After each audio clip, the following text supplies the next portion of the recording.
नौजवान आओ रे नौजवान गाओ रे, नौजवान आओ रे नौजवान गाओ रे।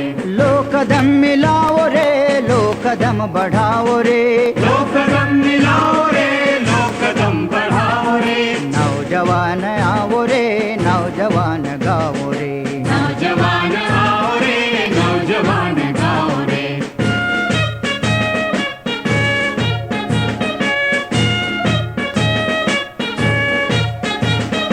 हे वतन के नौजवान इस चमन के बागवान, हे वतन के नौजवान इस चमन के बागवान।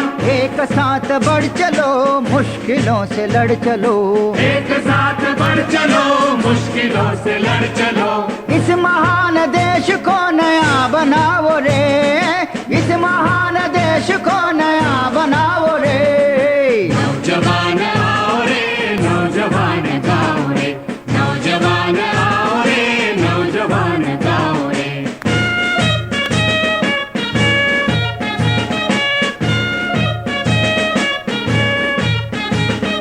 धर्म की दुहाइयाँ प्रांत की जुदाइयाँ, धर्म की दुहाइयाँ प्रांत की जुदाइयाँ। भाषा की लड़ाइयाँ पाठ दो ये खाइयाँ, भाषा की लड़ाइयाँ पाठ दो ये खाइयाँ। एक माँ के लाल एक निशान उठाओ रे, एक माँ के लाल एक निशान उठाओ रे, नौजवान आओ रे नौजवान गाओ रे। नौजवान आओ रे नौजवान गाओ रे।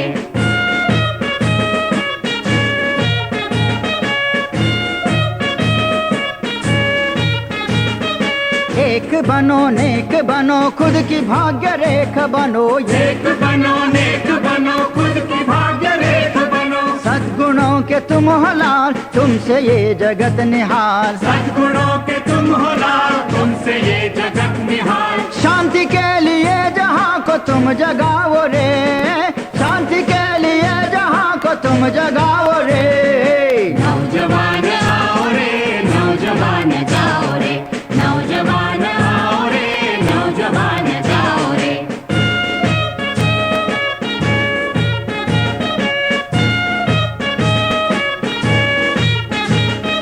माँ निहारती तुम्हें माँ पुकारती तुम्हें, माँ निहारती तुम्हें माँ पुकारती तुम्हें। श्रम के गीत गाते जाओ हंसते मुस्कुराते जाओ, श्रम के गीत गाते जाओ हंसते मुस्कुराते जाओ। कोटि कंठ एकता के गान गाओ रे, कोटि कंठ एकता के गान गाओ रे, नौजवान आओ रे नौजवान गाओ रे।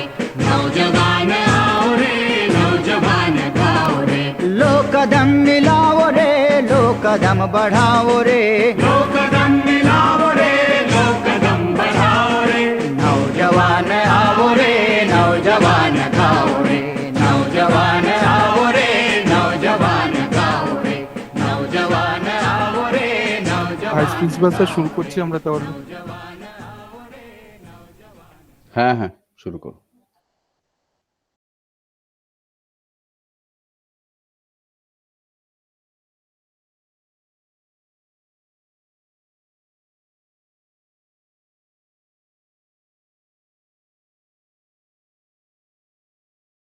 নয়কো এসব ভণ্ড নেতার, নয়কো বৃথা ধর্মরোষের, বাংলা মায়ের দামাল ছেলে আমার ভারত সুভাষ বোসের।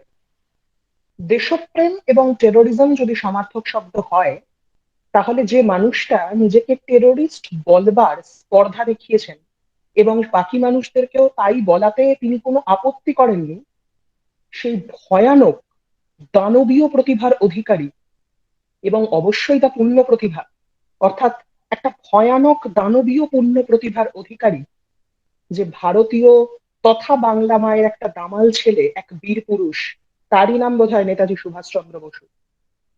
আইসিএস পরীক্ষায় চতুর্থ স্থান লাভের পরও শুধুমাত্র দেশের প্রতি ভালোবাসা এবং আকর্ষণে, দেশের কাজে আত্মনিয়োগ এবং ব্রিটিশ শাসকের কাছে মাথা নত না করা। কারণ যতদিন পর্যন্ত শিক্ষার উদ্দেশ্য থাকবে শুধুমাত্র চাকরি পাওয়া, ততদিন পর্যন্ত সমাজে শুধুমাত্র চাকর জন্মাবে, মালিক নয়। এই দর্শনে বিশ্বাসী হয়েই সুভাষচন্দ্র বসু নেমে পড়েছিলেন ভারতের জাতীয় সংগ্রামের কাজে, সর্বোপরি ভারতকে পরাধীনতার শৃঙ্খল মোচনের কাজে। আজকে এই অনুষ্ঠান ডিপ্লোমা ইন ইউথ ডেভেলপমেন্ট, জাতীয় সেবা প্রকল্প, cine and drama club, music club, legal awareness club, William Carey folklore association, Serampore কলেজের এই সমস্ত সংগঠনগুলি একত্রিত হয়ে অনুষ্ঠিত করছে। তার কারণ সুভাষচন্দ্র বসু কিন্তু প্রথম থেকেই বিভেদ চাননি, বিভাজন চাননি। কোনো জায়গাতে যে বিভাজন থাকুক সেটাও তিনি চাইতেন না। ধর্মীয়, সাংস্কৃতিক, রাজনৈতিক যে কোনো ক্ষেত্রে বিভাজনের ঊর্ধ্বে উঠে মিলিয়ে দেওয়ার কথাই বারবার বলতেন। অসমের ক্ষেত্রেও যখন রাজনৈতিক টালমাটাল পরিস্থিতি, মুসলিম লীগ যখন আহ অসমের সাম্প্রদায়িক জটিলতার সুযোগ নিয়ে রাজনীতিতে প্রবেশ করার চেষ্টা করছে, তখন কিছুদিন বাদে, বছর দশেক বাদে, যখন অসম রাজ্যটা ভারতে থাকবে নাকি না অন্য কোনো দেশের মানচিত্রে ঠাঁই পাবে সেই নিয়ে সন্দেহ তৈরি হয়েছে, ঝাঁপিয়ে পড়েছিলেন সুভাষচন্দ্র বসু। একার একটা অপরিসীম সাহস, আবেগ এবং সর্বোপরি নিজের কার্যের প্রতি দক্ষতায় অসম ভারতের মধ্যেই থেকে গিয়েছিল। অর্থাৎ আজকে ভারতবর্ষের মানচিত্র যেরকম রয়েছে তার ক্ষেত্রে সুভাষচন্দ্র বসুর একটা বড়সড় অবদান আমরা বলতে পারি রয়েছে। হ্যাঁ, এটা অবশ্যই ঠিক যে বর্তমান ভারতের পক্ষ নেওয়া এবং সুভাষচন্দ্র বসুর পক্ষ নেওয়া দুটো কিন্তু বিপরীতার্থক। কারণ সুভাষচন্দ্র বসু ভেঙে যাওয়া ভারত চাননি, তাই কোনো একটা জায়গা থেকে যেন সুভাষ বসুর স্বপ্নটা বোধহয় কোথাও একটা অধরাই থেকে গেছে। যাই হোক, আজকে এই অনুষ্ঠানের সামগ্রিক অংশে আমরা দেখতে পাবো বেশ কিছু না জানা দৃশ্য, জানতে পারবো অনেক না জানা কথা। তাই আর দেরি না করে শুরু করা যাক এই অনুষ্ঠান। আমি আমাদের আর্ট সায়েন্স কমার্স বিভাগের উপাধ্যক্ষ ডক্টর বিদ্যুৎ ব্যানার্জি মহাশয়, ফিজিওলজি বিভাগের অধ্যাপক ডক্টর অনাদি রায়চৌধুরী মহাশয়, সর্বোপরি আমাদের যিনি chief speaker doctor Jishnu Dasgupta মহাশয় এবং সঞ্জয় মুখার্জি মহাশয়, অর্থাৎ তিনি উদ্ভিদবিদ্যা বিভাগের অধ্যাপক, আমি প্রত্যেকের অনুমতি নিয়ে অনুষ্ঠান সামনের দিকে এগিয়ে নিয়ে যাওয়ার কথা চিন্তা ভাবনা করছি। আমাদের উদ্বোধনী সঙ্গীত দর্শন বিভাগের প্রথম সেমিস্টারের ছাত্র বিশ্বজিৎ লাহিড়ী, তার কণ্ঠে আমরা শুনে নেব।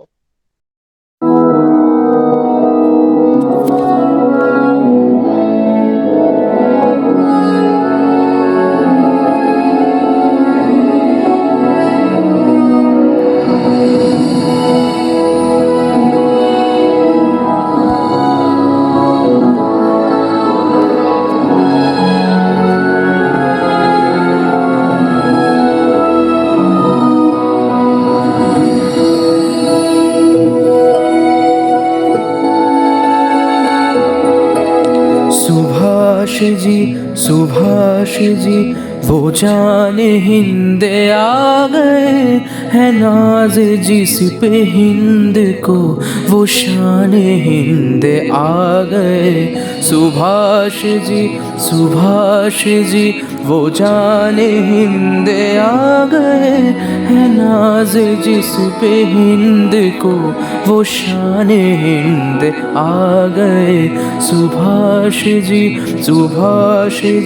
सुभाष शान हिंद है, सुभाष जान हिंद है। सुभाष आन हिंद है, सुभाष मान हिंद है। सुभाष जी वो जाने हिंद आ गए हैं, नाज जिस पे हिंद को वो शान हिंद आ गए। सुभाष जी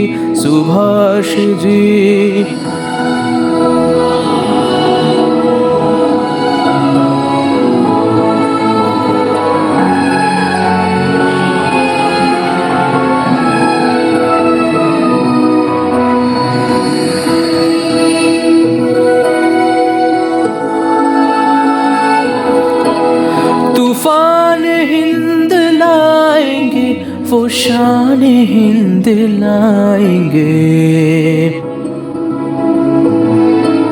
फिरंगियों की कौम पर वो कहर बन के छाएंगे। सुभाष जी वो जाने हिंद आ गए हैं, नाज जिस पे हिंद को वो शान हिंद आ गए। सुभाष जी वो जाने हिंद आ गए हैं, नाज जिस पे हिंद को वो शान हिंद आ गए। सुभाष जी। বিশ্বজিতের গলায় মনোমুগ্ধকর একটা গান আমরা শুনলাম। আমরা অনুষ্ঠানের পরবর্তী অংশে এগোবো, তার আগে একটা ছোট্ট ছবির কথা বলি। একটি মেয়ে সুভাষচন্দ্র বসুর হাতে মুগা কাপড়ের একটা থলি তুলে দিল। তো যথারীতি সুভাষ বসু জানতে চাইলেন এতে কি রয়েছে। মেয়েটি বলল যে এতে 75 টাকা আছে। সুভাষচন্দ্র বসু বললেন যে আমি এত টাকা নিয়ে কি করব। মেয়েটি দৃপ্ত কণ্ঠে নির্ভয় জবাব দিল, কেন, দেশের কাজে লাগাবেন। একটি মেয়ের মুখে, মানে সে তখনো নিজের বাল্যকাল অতিক্রম করেনি, অর্থাৎ যৌবনে তখনো সে পদার্পণ করেনি, সেরকম সময়তে একটি মেয়ের মুখে এমন কথা শুনে সুভাষচন্দ্র বসু কিছুক্ষণ স্তম্ভিত হয়ে কোনো কথা বলতে পারেননি, চুপ করেছিলেন। পরে জিজ্ঞাসা করলেন যে তোমার নাম কি। মেয়েটি বলল কল্পনা বড়ুয়া। এরপরে মেয়েটির কথা শুনে সুভাষ বসু বললেন যে তুমি বন্দে মাতরম গানটা জানো। মেয়েটি বলল যে না, আমি জানি না। সুভাষচন্দ্র বসু তখন বন্দে মাতরম গানের কয়েকটা প্রথম কলি তাকে খাতায় লিখে দিয়েছিলেন। বলা ভালো, সুভাষচন্দ্র বসু গিয়েছিলেন, মেয়েটি খাতায় লিখে নিয়েছিল। সুভাষচন্দ্র বসু তাকে বলেছিলেন বড় হও, দেশকে ভালোবাসতে শেখো।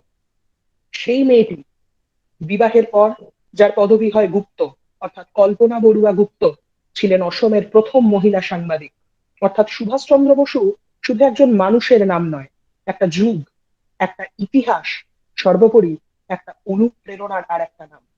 অনুষ্ঠানের পরবর্তী অংশে আমরা এগোবো এবং স্বাগত ভাষণের জন্য আমি আমাদের কলা বাণিজ্য বিজ্ঞান বিভাগের উপাধ্যক্ষ মহাশয় ডক্টর বিদ্যুৎ ব্যানার্জি মহাশয়কে অনুরোধ করব তিনি তার বক্তব্যের মাধ্যমে স্বাগত ভাষণ আমাদেরকে দেওয়ার জন্য। শুভ সন্ধ্যা। আজ সুভাষচন্দ্র বসুর 126তম জন্ম জয়ন্তী। শ্রীরামপুর কলেজের NSS, DYD, folklore association, legal awareness club এবং আরো অন্যান্য যারা সম্মিলিতভাবে আজকের এই অনুষ্ঠান আয়োজন করেছে, তাদের সবাইকে আমার তরফ থেকে, শ্রীরামপুর কলেজের তরফ থেকে আমি অভিনন্দন জানাচ্ছি। আজকের এই অনুষ্ঠানে যারা উপস্থিত আছেন, শুধু ওই কজন মাস্টারমশাই যাদের নাম পার্থিব বলতে পেরেছে, তাদের ছাড়াও আমি জানি আরো অনেক স্যারেরাই আছেন, ম্যাডামরা আছেন। তাদের সবাইকে আমার তরফ থেকে, শ্রীরামপুর কলেজের তরফ থেকে এবং এই যে অনুষ্ঠান শুরু হচ্ছে তার সেই অনুষ্ঠানের সংগঠকদের তরফ থেকে তাদের সবাইকে অভিনন্দন জানাচ্ছি। যে সমস্ত ছাত্রছাত্রী আজকে এখানে উপস্থিত হয়েছে তাদের সবাইকে জানানো হচ্ছে বা জানাচ্ছি সংগ্রামী অভিনন্দন। আজকে আমাদের মধ্যে বক্তা হিসাবে উপস্থিত আছে জিষ্ণু দাশগুপ্ত। সে নিজে ইতিহাস বিভাগেরই মাস্টারমশাই আমাদের কলেজের। অনেক কিছু কথা ছোটবেলা থেকে সুভাষচন্দ্র সম্বন্ধে জেনে এসেছি, কিছুটা হয়তো সত্য, কিছুটা হয়তো মিথ, কিন্তু তারও বাইরে হয়তো আরো অনেক কিছু ঘটনা আছে যেগুলো আমাদের অনেকেরই অজানা। এই সমস্ত বিষয় নিয়ে অন্তত কিছুটা আলোকপাত করবে আশা করব আজকে জিষ্ণু দাশগুপ্ত স্যার মশাই। তো জিষ্ণু দাশগুপ্তকে আবার আগাম অভিনন্দন জানিয়ে আমি আর একবার শ্রীরামপুর কলেজের পক্ষ থেকে আইপিএস এর কোঅর্ডিনেটর হিসেবে সমস্ত উপস্থিত আজকের অনুষ্ঠানে যারা উপস্থিত হয়েছে তাদের সবাইকে অভিনন্দন জানিয়ে আমি আমার বক্তব্য শেষ করছি। ধন্যবাদ। যুদ্ধ শেষের পর মানে ওই আজাদ হিন্দ ফৌজ যখন ইংরেজ সৈন্য, প্রথাগতভাবে ইংরেজ সৈন্য, কিন্তু তাতে অনেক ভারতীয় ছিল, কারণ স্বাভাবিক ইংরেজরা চেয়েছিল শিক্ষিত কেরানি তৈরি করতে। তো যথারীতি সেই ইংরেজ সৈন্যের বিরুদ্ধে যুদ্ধ করার পর যখন তিনি কোনোভাবে পালিয়ে যেতে সমর্থ হন, বা সোজা কথায় নিরুদ্দেশের পথে চলে যান, মহানিষ্ক্রমণের পথে চলে যান, তখন তিনজন সেনানি ধরা পড়েছিল আজাদ হিন্দ ফৌজের দল থেকে: গুরবক্ত সিং ধিলো, শাহনওয়াজ খান এবং প্রেম কুমার সৈগল। এদেরকে নিয়ে যখন লালকেল্লায় বিচার হচ্ছে, সেই বিচারের সময়তে খুব 90 বছর আগেকার একটা স্মৃতি মাথা চাড়া দিচ্ছিল। কিরকম ব্যাপারটা, যদি ওই লালকেল্লা থেকে বেরিয়ে যেখানে বিচারটা হচ্ছে ওই ব্যারাকের বারান্দাটায় এসে দাঁড়ানো যায়, দাঁড়িয়ে ঠিক পূর্ব দিকে তাকালে দেখা যায় সম্রাট শাহজাহানের দেওয়ানি খাস, যেখানে ঠিক তার 90 বছর আগে বাহাদুর শাহজাফরকে বিচার করে রেঙ্গুনে নির্বাসিত করার রেঙ্গুনে নির্বাসিত করার বিচার করা হয়েছিল। তো যথারীতি সেই সময়ের কথা মনে পড়তে পড়তেই নেহেরু লিখলেন যে 90 বছর আগে এই জায়গায় একটা বিচারের মাধ্যমে মোগল সাম্রাজ্য শেষ হয়েছিল, তবে এবার কি ব্রিটিশ সাম্রাজ্যের পালা? অনুষ্ঠানের পরবর্তী অংশে আমি শারীরবিদ্যা বিভাগের অধ্যাপক শ্রী অনাদি রায়চৌধুরী মহাশয়কে সূচক ভাষণের জন্য অনুরোধ জানাবো। নমস্কার সবাইকে। মাননীয় অধ্যক্ষ, উপাধ্যক্ষ, সেক্রেটারি ম্যাডাম, বার্সার স্যার, কলা, বাণিজ্য এবং বিজ্ঞান বিভাগ, উপস্থিত সমস্ত শিক্ষক শিক্ষিকা, ছাত্রছাত্রী বৃন্দ, জাতীয় সেবা প্রকল্পের সমস্ত স্বেচ্ছাসেবক, program officer, diploma in youth development, legal awareness club, William Carey folklore association, cine and drama club, music ক্লাবের সমস্ত কনভেনার এবং সদস্যদের, আজকে 23শে জানুয়ারি নেতাজি সুভাষচন্দ্র বসুর জন্মদিন এবং দেশনায়ক দিবস এবং পরাক্রম দিবসের শুভেচ্ছা জানাই। দেশমাতার শৃঙ্খল মোচনের জন্য যে সমস্ত বীর সন্তানেরা অসামান্য অবদান রেখেছিল, তাদের মধ্যে নেতাজি সুভাষচন্দ্র বসু অন্যতম। স্বামী বিবেকানন্দ যে মানব ধর্মের প্রবর্তন করেছিল, তার দীক্ষা নিয়ে দেশ গঠনের সংকল্প নিয়েছিলেন নেতাজি সুভাষচন্দ্র বসু। আজ তার জন্মদিনে এই নেতাজিকে স্মরণ করে তাকে প্রণাম জানাই এবং শ্রদ্ধা নিবেদন করি, এবং সেই উপলক্ষেই আজকে আমাদের এই আয়োজন এবং উদযাপন। জীবনের সংগ্রামের মধ্যে দিয়ে তার অনেক বিতর্ক আছে, তার মৃত্যু নিয়ে অনেক রহস্য আছে যেগুলো এখনো সমাধান হয়নি।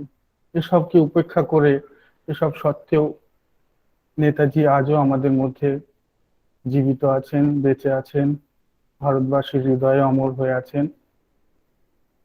এখনো নেতাজি শুনলে পারে আমাদের ভারতবাসীর হৃদয়ে একটা অনুরণন হয়, যুব সমাজের ধমনীতে রক্ত প্রবাহের যেন গতি বৃদ্ধি হয়, ভেসে ওঠে সেই আহ্বান, তোমরা আমাদের রক্ত দাও, আমি তোমাদের স্বাধীনতা দেব। আমাদের সেই প্রিয় নেতাজি, আমাদের সকলের প্রিয় দেশনায়ক, বীর সৈনিক নেতাজি সম্পর্কে এবং আজকের দিনটির বিশেষ গুরুত্ব এবং দিনটি সম্পর্কে আমাদের মধ্যে আজকে উপস্থিত আছেন ছাত্রছাত্রীদের প্রিয় এবং আমাদের সকলের প্রিয় জেডি স্যার, অধ্যাপক জিষ্ণু দাশগুপ্ত মহাশয়, অধ্যাপক ইতিহাস বিভাগ, এবং উনি প্রাক্তন NSS program officer Serampore college. তো স্যারকে সুস্বাগতম জানাচ্ছি, বক্তব্য শুরু করার জন্য অনুরোধ করছি। নমস্কার, ধন্যবাদ সবাইকে। আশা করি সবাই আমরা অনেক সমৃদ্ধ হব স্যারের বক্তব্য থেকে এবং আজকের দিনটা আমরা সফলভাবে উদযাপন করতে পারবো। সবাইকে ধন্যবাদ, সবাই সঙ্গে থাকবেন। শুরু করছি। সবাইকে শুভ সন্ধ্যা। উপস্থিত প্রশাসক, আমার সহকর্মীবৃন্দ এবং আমার অত্যন্ত প্রিয় ছাত্রছাত্রীরা, প্রথমেই বলি যে যখন এই দিনটার পরিকল্পনা নিয়ে অনাদি একটি সোশ্যাল মিডিয়া গ্রুপে লেখে, তখন আমার নিজের মধ্যে একটা খুব দ্বিধা হচ্ছিল যে আদৌ আমি এই অনুষ্ঠানে বক্তা হিসেবে কতটা উপযুক্ত। সেই দ্বিধার কারণটা তে আসছি। তার আগে যদি আজকের চারপাশটা একটু তাকাই এবং চারপাশে সুভাষ বসুকে নিয়ে যে ধরনের একটা দড়ি টানাটানি চলছে, সমাজবিজ্ঞানের ছাত্র হিসেবে, ইতিহাসের ছাত্র হিসেবে সেইটা আমাকে নিশ্চয়ই আগ্রহান্বিত করে যে এই যে মানুষটি, তাকে আইকন হিসেবে দেখা এবং সেই আইকনের উপর কার অধিকার, তাই নিয়ে যে কেন্দ্র এবং রাজ্য সরকারের মধ্যে একটা টানাহেঁচড়া চলছে, বিভিন্ন রাজনৈতিক তরজা চলছে, তো সেইটা কিন্তু আমার কাজ নয়। কারণ ইতিহাস কোনো আইকন বা কোনো হিরো, কোনো নায়ককে স্বীকার করে না, বরং ইতিহাস সবসময় চেষ্টা করে বিচার করার যে একজন মানুষ তিনি যে ঐতিহাসিক প্রেক্ষাপটে কাজ করেছেন সেইটাকে। মিথ নিশ্চয়ই ইতিহাসের পাঠের একটা বিষয়, আমরা মিথ নিয়েও গবেষণা করে থাকি, কিন্তু মিথে বিশ্বাস করায় আমাদের ভয়ঙ্কর অনীহা, অ্যালার্জিও বলা যেতে পারে। এটা কিন্তু আমার নিজের যে ইতিহাসের ছাত্র হিসেবে যে প্রশিক্ষণ, যে ট্রেনিং, তার মধ্যেই একদম ঢুকে আছে।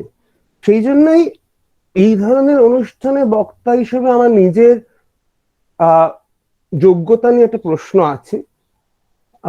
কারণ এই ধরনের অনুষ্ঠানে তো একটা বন্দনার অংশ থাকে। বন্দনা করা কিন্তু ব্যক্তিগত চরিত্রগত দিক থেকে এবং আমার নিজের যে পেশাগত জায়গা, ইতিহাসের মানুষ হিসেবে, ইতিহাসের শিক্ষক ছাত্র হিসেবে, সেটা করতে আমি নিতান্তই অপারগ। অতএব যদি মনে করেন যে যেটা বললাম সেটা একেবারেই বন্দনা হলো না, তাহলে কিন্তু বলি যে প্রথমেই সেই আশঙ্কাটা আমি ব্যক্ত করেছিলাম। তারপরেও আয়োজকরা যখন আমায় বলেছেন, তখন আমি ইতিহাসের ছাত্র বা শিক্ষক হিসেবেই আমার কর্তব্যটা পালন করার চেষ্টা করব। অতএব যে মানুষটিকে নিয়ে ইতিহাস ডিল করতে পারে, ইতিহাস আলোচনা করতে পারে, সেই মানুষটি কিন্তু কখনোই মহাত্মা হন না, তিনি গান্ধী হন, তিনি নেতাজি হন না, তিনি সুভাষ বসু হন। অতএব ইতিহাসের যে চরিত্র হিসেবে সুভাষ বসুকেই আমি আলোচনা করার চেষ্টা করব। আশা করি কিছু তথ্য অন্তত তুলে ধরতে পারবো। তার থেকে কিছু ভাবনার ক্ষেত্রেও হয়তো, সেটা হচ্ছে আর একটু দুরাশা, যে একটু ভাবনার ক্ষেত্রতেও প্রবেশ করার জায়গা নির্মাণ করতে পারবো। ভারতের জাতীয়তাবাদ ও স্বাধীনতা সংগ্রামের ইতিহাসে একটা গ্র্যান্ড ন্যারেটিভ আছে, একটা মহা আখ্যান। সেই আখ্যান বা ন্যারেটিভ অনুযায়ী ব্রিটিশ বিরোধী যে লড়াইটা, সেটা গোটাটাই হয়েছিল ইন্ডিয়ান ন্যাশনাল কংগ্রেস, ভারতের জাতীয় কংগ্রেস, তার নেতৃত্বে, আরো নির্দিষ্ট করে বলতে গেলে মোহনদাস করমচাঁদ গান্ধীর নেতৃত্বে। কিন্তু বাস্তবে কংগ্রেস বা গান্ধীর এই লড়াইয়ের উপর প্রাধান্য থাকলেও একচেটিয়া নিয়ন্ত্রণ ছিল না, যেটাকে ইতিহাসবিদ রণজিৎ গুহ বলেছেন ডমিনেন্স উইদাউট হেজেমনি। গান্ধীবাদের বাইরেও সংগ্রামের নানা পন্থা ও গান্ধীবাদী নেতৃত্বের বাইরেও অনেক নেতা ছিলেন। অনেক ক্ষেত্রেই গান্ধীর নিজের সাথে এই নেতাদের সম্পর্ক ছিল খুবই জটিল। এই সকল নেতার মধ্যে সমসাময়িক কালে ও পরবর্তী সময়ে যিনি জনমানসে সর্বাধিক প্রভাব ফেলেছেন, তিনি নিঃসন্দেহে সুভাষচন্দ্র বসু। সুভাষের দেশের কাজে আসার কাহিনী প্রথমেই খানিকটা পার্থিব বলল। রাজনৈতিকভাবে সুভাষ বসুর গুরু ছিলেন দেশবন্ধু চিত্তরঞ্জন দাস। 1920 সালে কলকাতা শহরে অনুষ্ঠিত জাতীয় কংগ্রেসের বিশেষ অধিবেশনে চিত্তরঞ্জন ও তার সহযোগী মতিলাল নেহেরু গান্ধীর সাথে হাত মিলিয়ে কংগ্রেসের সাংগঠনিক কাঠামো ও ভবিষ্যৎ আন্দোলনের রূপরেখা তৈরি করেন, যে আন্দোলন আমরা অনেকেই জানি খিলাফত অসহযোগ বা খিলাফত নন কোঅপারেশন আন্দোলন নামে পরিচিত। পরবর্তীকালে ব্যক্তিগত সম্পর্ক অটুট থাকলেও আন্দোলনের চরিত্র নিয়ে গান্ধীর সাথে চিত্তরঞ্জনের বেশ কিছু মতান্তর হয়। বিশেষ করে 1922 সালে চৌরি চৌরায় যখন কিছু আন্দোলনকারীর হাতে কিছু পুলিশ কর্মী নিহত হন, তখন গান্ধী আন্দোলন প্রত্যাহারের সিদ্ধান্ত নেন, এই বলে যে দেশবাসী এখনো এই সত্যাগ্রহের জন্য যথেষ্ট তৈরি নয়। অনেকের মতেই তখন কিন্তু চিত্তরঞ্জন, মতিলাল বা চিত্তরঞ্জনের অনুগামী সুভাষ বসু এই সিদ্ধান্ত মেনে নিতে পারেননি। আসলে গান্ধীর কাছে অহিংসা ছিল একটি অপরিবর্তনীয় বিশ্বাস, ইংরেজিতে বলে ক্রিড, কিন্তু চিত্তরঞ্জন, সুভাষ এনাদের কাছে অহিংসা ছিল রণকৌশল, স্ট্র্যাটেজি। তাই চিত্তরঞ্জন ও সুভাষ সবসময় বাংলায় সশস্ত্র বিপ্লবীদের সাথে যোগাযোগ রাখতেন। ওই টেররিস্ট নিয়ে যে কথাটা একটু আগে হলো, সেই কথাটা কিন্তু চিত্তরঞ্জনের মতোই সুভাষও বিশ্বাস করতেন। আরেকটা বিরোধের মূল ক্ষেত্র ছিল গান্ধীর সাথে চিত্তরঞ্জন সুভাষদের, যে সংসদীয় ব্যবস্থায় যোগদান করা হবে কি হবে না। 1919 সালে ভারত শাসন আইন, গভর্নমেন্ট অফ ইন্ডিয়া অ্যাক্ট 1919 এর মাধ্যমে দেশে কিছু নির্বাচিত আইনসভা তৈরি হয়েছিল, কিন্তু এই আইনসভার ভোটে সবাই ভোট দিতে পারতেন না এবং এগুলোর ক্ষমতাও ছিল খুব সীমিত। তাই গান্ধী এই সংসদীয় পরিসরের বাইরে শুধুমাত্র গণ আন্দোলনের মাধ্যমেই ব্রিটিশ সাম্রাজ্যের সাথে লড়তে চেয়েছিলেন। খুবই সীমিত ক্ষমতার এই আইনসভাগুলিতে অংশগ্রহণ তার চোখে যে শুধু নিষ্ফলা ছিল তাই নয়, এগুলি ছিল বিপজ্জনক, কারণ তাতে ক্ষমতার স্বাদ পেয়ে কংগ্রেস সদস্যদের ব্রিটিশ সরকারের ধামাধারা হয়ে যাওয়ার ভয় ছিল। অন্যদিকে চিত্তরঞ্জন, মতিলাল, সুভাষ বসু, বিঠল ভাই প্যাটেল, এদের লক্ষ্য ছিল এই ঔপনিবেশিক আইনসভাগুলোকেও ঔপনিবেশিকতা বিরোধিতার লড়াইয়ের একটা ক্ষেত্র হিসেবে ব্যবহার করা। শেষে রফা সূত্রে ঠিক হয় গান্ধীরই মধ্যস্থতায় যে কংগ্রেস সদস্যরা নির্বাচনে লড়বেন, কিন্তু কংগ্রেসের নামে নয়, অন্য কোনো নামে। সেই জন্য এরা স্বরাজ্য দল বা স্বরাজ্য পার্টি তৈরি করেন। বাংলার প্রাদেশিক আইনসভায় চিত্তরঞ্জন স্বরাজ্য দলের সাথে মুসলিম প্রতিনিধিদের নিয়ে একটি কার্যকরী সরকার বিরোধী সংসদীয় জোট তৈরি করেন, যেটাকে বেঙ্গল প্যাক্ট নাম দেওয়া হয়। দুর্ভাগ্যবশত এই যে প্যাক্ট, যাতে মুসলিমদের জন্য শিক্ষা এবং চাকরিতে আসন সংরক্ষণের কথা বলা হয়েছিল, সেটা কিন্তু সর্বভারতীয় কংগ্রেস নেতৃত্ব মেনে নেয়নি। যাই হোক, এই সময় চিত্তরঞ্জন কলকাতার মহানাগরিক হলে, অর্থাৎ মেয়র হলে, সুভাষ কর্মাধ্যক্ষ অর্থাৎ এক্সিকিউটিভ অফিসার নির্বাচিত হন। পরবর্তীকালে আমরা জানি সুভাষ নিজেও মহানাগরিকের পদ অলংকৃত করেন। 1925 সালে চিত্তরঞ্জনের মৃত্যু ঘটলে সুভাষ নিজে কংগ্রেসের রাজনীতিতে একটা জায়গা করে নেন। 1928 সালে কলকাতার পার্ক সার্কাস ময়দানে অনুষ্ঠিত কংগ্রেসের অধিবেশনে সুভাষ কংগ্রেস সেবা দলের প্রধান হিসেবে গুরুত্বপূর্ণ ভূমিকা রাখেন। এই সময় যে ছবিটা আমরা পরে অনেক সময় ফিরে ফিরে দেখেছি, যে ঘোড়ার পিঠে চড়া সামরিক পোশাকে সুভাষ, সেই ঘটনাটা ঘটে এবং সেবা দলের যে অন্যান্য স্বেচ্ছাসেবক ছিলেন তাদেরও সুভাষ সামরিক বেশভূষা পরান এবং সামরিক কায়দায় কুচকাওয়াজ করান। কিন্তু এই বেশভূষা ও আচরণ বা কুচকাওয়াজ গান্ধীর একেবারেই পছন্দ হয়নি। এই সময় গান্ধী তার অন্যতম বিখ্যাত বা কুখ্যাত উক্তি করেন, যে কংগ্রেসের এই অধিবেশনকে তিনি পার্ক সার্কাস বলে অভিহিত করেন। ঠিক এরপরেই আইন অমান্য আন্দোলন যখন গান্ধী প্রত্যাহার করেন, তখনও কিন্তু সুভাষের নেতৃত্বে গান্ধীকে কালো পতাকা দেখানো হয়। অর্থাৎ 30-এর দশকের মধ্যে গান্ধীর নেতৃত্বাধীন যে কংগ্রেসের মূল স্রোত, তার থেকে কিন্তু সুভাষের অবস্থানটা বেশ খানিকটা আলাদা ছিল। এর পিছনে কিন্তু একটা বড় ফ্যাক্টর ছিল, বড় কারণ ছিল যে 1920-র দশক থেকে ভারতবর্ষের রাজনীতিতে বামপন্থার প্রবেশ। এই বামপন্থীদের একটা অংশ ভগৎ সিং, চন্দ্রশেখর আজাদ ও সূর্য সেনের নেতৃত্বে হিন্দুস্তান সোশ্যালিস্ট রিপাবলিকান আর্মি গঠন করে, যার ছাতায় তারা সশস্ত্র অভ্যুত্থানের লক্ষ্যে অগ্রসর হয়।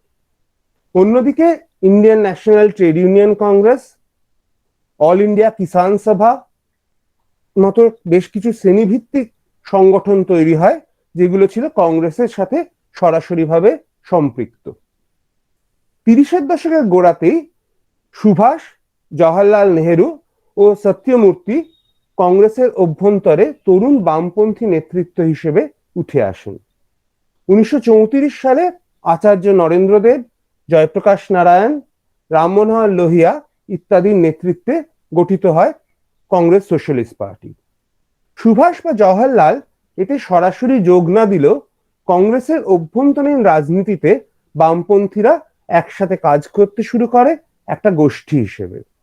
কার্যত কংগ্রেসের মধ্যে তৈরি হয় গান্ধীবাদী নেতৃত্বের বিপরীত একটি ভরকেন্দ্র। এই পরিস্থিতিতে পরপর 2 বছর 1936 ও 1937 সালে সর্বসম্মতিক্রমে জওহরলাল কংগ্রেসের সভাপতি নির্বাচিত হন। 1938 সালে সুভাষও একইভাবে নির্বাচিত হন। এইতে ভাঙন ঘটে 1939 ত্রিপুরীতে। আসছি সেখানে, তার আগে একটা ঘটনা বলে রাখি। ওই যে মিথ তৈরি তাতে সুভাষ যে জননেতা, সেইখানে কিন্তু এইখানে একটা বিচ্যুতি লক্ষ্য করা যায়। সেটার জন্য আমাদের বাংলায় প্রাদেশিক কংগ্রেসের চরিত্রটা একটু বুঝতে হবে। সেই সুভাষ, চিত্তরঞ্জনের মৃত্যুর পর থেকে বাংলায় কংগ্রেসের সংগঠনকে যারা নেতৃত্ব দিচ্ছিলেন, যারা ডমিনেট করছিলেন, যাদের বিগ ফাইভ বলা হতো, তারা ছিলেন 5 জন। বিগ ফাইভ যে বুঝতেই পারা যাচ্ছে। সেই 5 জনের মধ্যে 3 জন ছিলেন জমিদার। কিরণ শঙ্কর রায় তেওটার জমিদার, মুর্শিদাবাদের কাঁদির বিমল সিংহ এবং আমাদের শ্রীরামপুরের তুলসী গোস্বামী। অন্য 2 জন ছিলেন উচ্চবিত্ত পেশাদার, বিধান রায় এবং শরৎ বসু, সুভাষের দাদা। ফলত বাংলায় কিন্তু কংগ্রেসের শ্রেণী চরিত্র ছিল ভীষণভাবে উচ্চবিত্তের পক্ষে। সেই জন্য 37 সালের নির্বাচনে যখন কৃষক প্রজা পার্টি বাংলায় সর্বাধিক সিট পায়, কিন্তু সরকার গঠনের জন্য প্রয়োজনীয় সংখ্যাগরিষ্ঠতা তাদের ছিল না, তখন তারা কংগ্রেসকে আবেদন জানায় যে এসো আমরা সবাই মিলে একটা সাম্প্রদায়িকতা বিরোধী এবং ব্রিটিশ বিরোধী জোট সরকার তৈরি করি, যার একমাত্র শর্ত কৃষক প্রজা পার্টির দিক থেকে ছিল যে জমিদারি প্রথা অবসান করা হবে। বাংলার কংগ্রেস, যার মধ্যে সুভাষ বসুও তখন অবশ্যই 1 নম্বর নেতা, তারা কিন্তু এই শর্তে রাজি হয়নি। আবার 38-এ সুভাষ যখন কংগ্রেসের সভাপতি, তখন সভাপতি শব্দটা বলা হতো না, তখন কিন্তু কংগ্রেসের সভাপতিকে রাষ্ট্রপতি বলা হতো। সুভাষ যখন রাষ্ট্রপতি, তখন কিন্তু বিহারে কংগ্রেস সরকার জামশেদপুরে যে স্ট্রাইক হচ্ছিল, তখন শ্রমিকরা স্ট্রাইক করেছিল, ধর্মঘট করেছিল, সেই স্ট্রাইকিং ওয়ার্কারদের উপরে গুলি চালায়। সুভাষ কিন্তু সেটাকে সমর্থন করেন। যাই হোক, 1939 সালে ত্রিপুরী অধিবেশনে এই বামপন্থী ও গান্ধীবাদীদের মধ্যে সরাসরি সংঘাত দেখা যায়। গান্ধী নিজে এবং তার অনুসরণকারী যারা, তারা পট্টভি সীতারামাইয়াকে সুভাষের বিপক্ষে প্রার্থী করে। সুভাষ এই লড়াইকে বাম বনাম ডানপন্থীদের লড়াই হিসেবেই দেখান। তার থেকেও বড় কথা, সুভাষ বলেন যে তাঁরাই একমাত্র প্রকৃত জাতীয়তাবাদী, বাকিরা নাকি তা নয়। এই কথাটা কিন্তু জওহরলাল সহ বামপন্থীদের অনেকেরই পছন্দ হয়নি, কারণ তারা মনে করতেন যে উল্টো দিকে যারা রয়েছেন তারাও যথেষ্ট পরিমাণে জাতীয়তাবাদী। পন্থা নিয়ে মতভেদ থাকতে পারে, কিন্তু তার মানে তারা জাতীয়তাবাদী নয়। সুভাষের এই কথাকে তারা সমর্থন করেননি। কিন্তু বামপন্থার দিক থেকে সুভাষকে তারা এই নির্বাচনে সমর্থন করেন এবং ঐক্যবদ্ধ বামপন্থী ও বিশাল বাংলা প্রদেশের সমস্ত প্রতিনিধির ভোট পেয়ে সুভাষ জিতে যান। যার পরে গান্ধী তার আরেকটি উক্তি করেন, যেটা হয়তো অনেক বাঙালি জানেন, যে পাট্টাভিস ডিফিট ইজ মাই ডিফিট। কিন্তু এখানে কিন্তু সংঘাতের ইতি ঘটেনি। সুভাষ সভাপতি হিসেবে কংগ্রেসের রণনীতি পরিবর্তন করতে চান। তিনি চান যে অহিংসার পাশাপাশি প্রয়োজনে সশস্ত্র পথও খোলা রাখতে। কিন্তু সুভাষ এটাও জানতেন যে কংগ্রেসের সাংগঠনিক নির্বাচনে জিতলেও তিনি আপামর জনতাকে গান্ধীর আশীর্বাদ ছাড়া এটা বোঝাতে পারবেন না বা এইদিকে টানতে পারবেন না।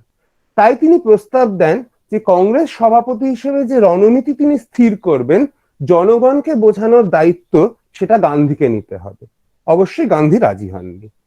গান্ধী এই সময়, অনেকেই হয়তো জানো না, কিন্তু কংগ্রেসের সদস্যও ছিলেন না।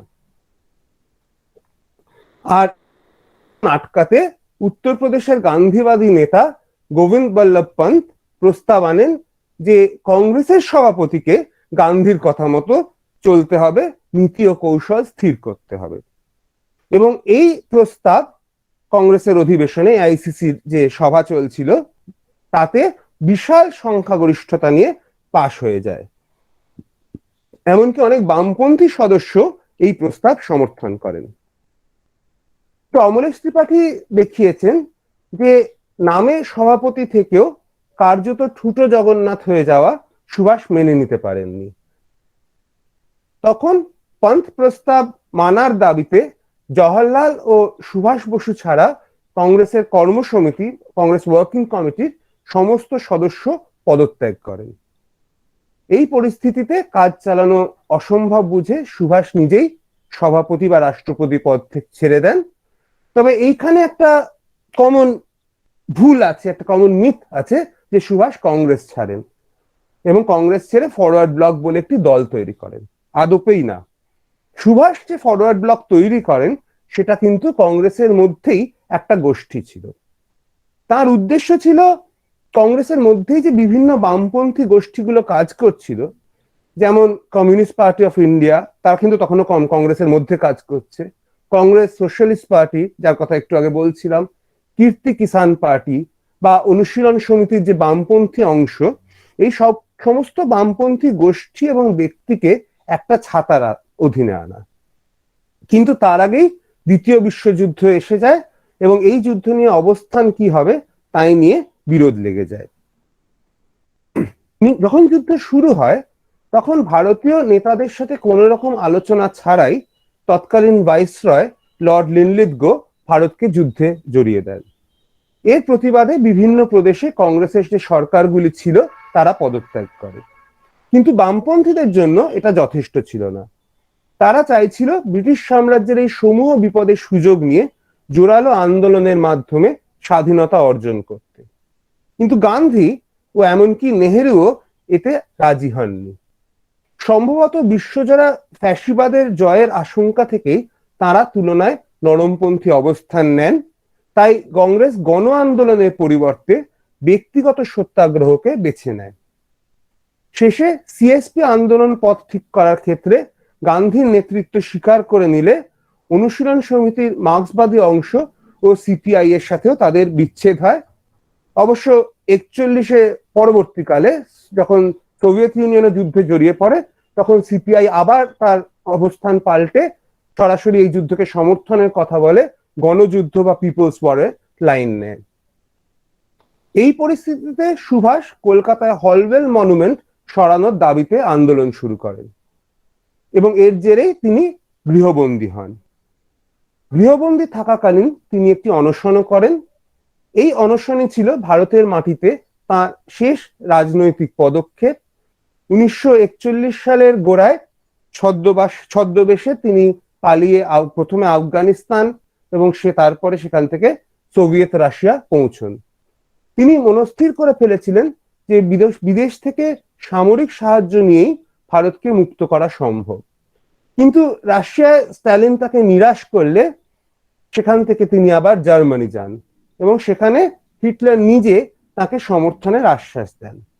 আফ্রিকার যুদ্ধে বন্দী হওয়া, একটু আগে পার্থিব বলছিল যে ব্রিটিশ সেনাবাহিনীতে হাজার হাজার ভারতীয় সেনা কাজ করত। তো আফ্রিকার যুদ্ধে এরকম বন্দী হওয়া কয়েক হাজার ভারতীয় সৈন্য নিয়ে তৈরি হয় ইন্ডিয়ান লিজিয়ন। জার্মানি থেকে এই সময় তিনি নিয়মিত দেশবাসীর উদ্দেশ্যে রেডিওয়ে ভাষণ দেওয়াও শুরু করেন। কিন্তু কিছুদিনের মধ্যেই তিনি বুঝতে পারেন যে হিটলার মুখে যাই বলুন, কার্যত কোনো সাহায্য তিনি দেবেন না। উপরন্তু আফ্রিকার, বিশেষত ইজিপ্টের যুদ্ধে যখন রোমেল, হিটলারের সেনাপতি, হেরে যান, তখন সামরিক হস্তক্ষেপের বাস্তব সম্ভাবনাও জার্মানি থেকে সম্পূর্ণ উধাও হয়ে যায়। অন্যদিকে জাপান তখন দ্রুত দক্ষিণ পূর্ব এশিয়া ও পূর্ব এশিয়ায় মিত্র শক্তিকে হারিয়ে ভারতবর্ষের দিকে অগ্রসর হচ্ছিল। তাই 1943 সালে তিনি দুটো ডুবোজাহাজে করে, এই গল্পটা অনেকেরই জানা, এশিয়ায় ফিরে আসেন। দীর্ঘদিন ধরেই নির্বাসিত বিপ্লবী রাসবিহারী বসু এই একই পরিকল্পনা নিয়ে কাজ করছিলেন। আর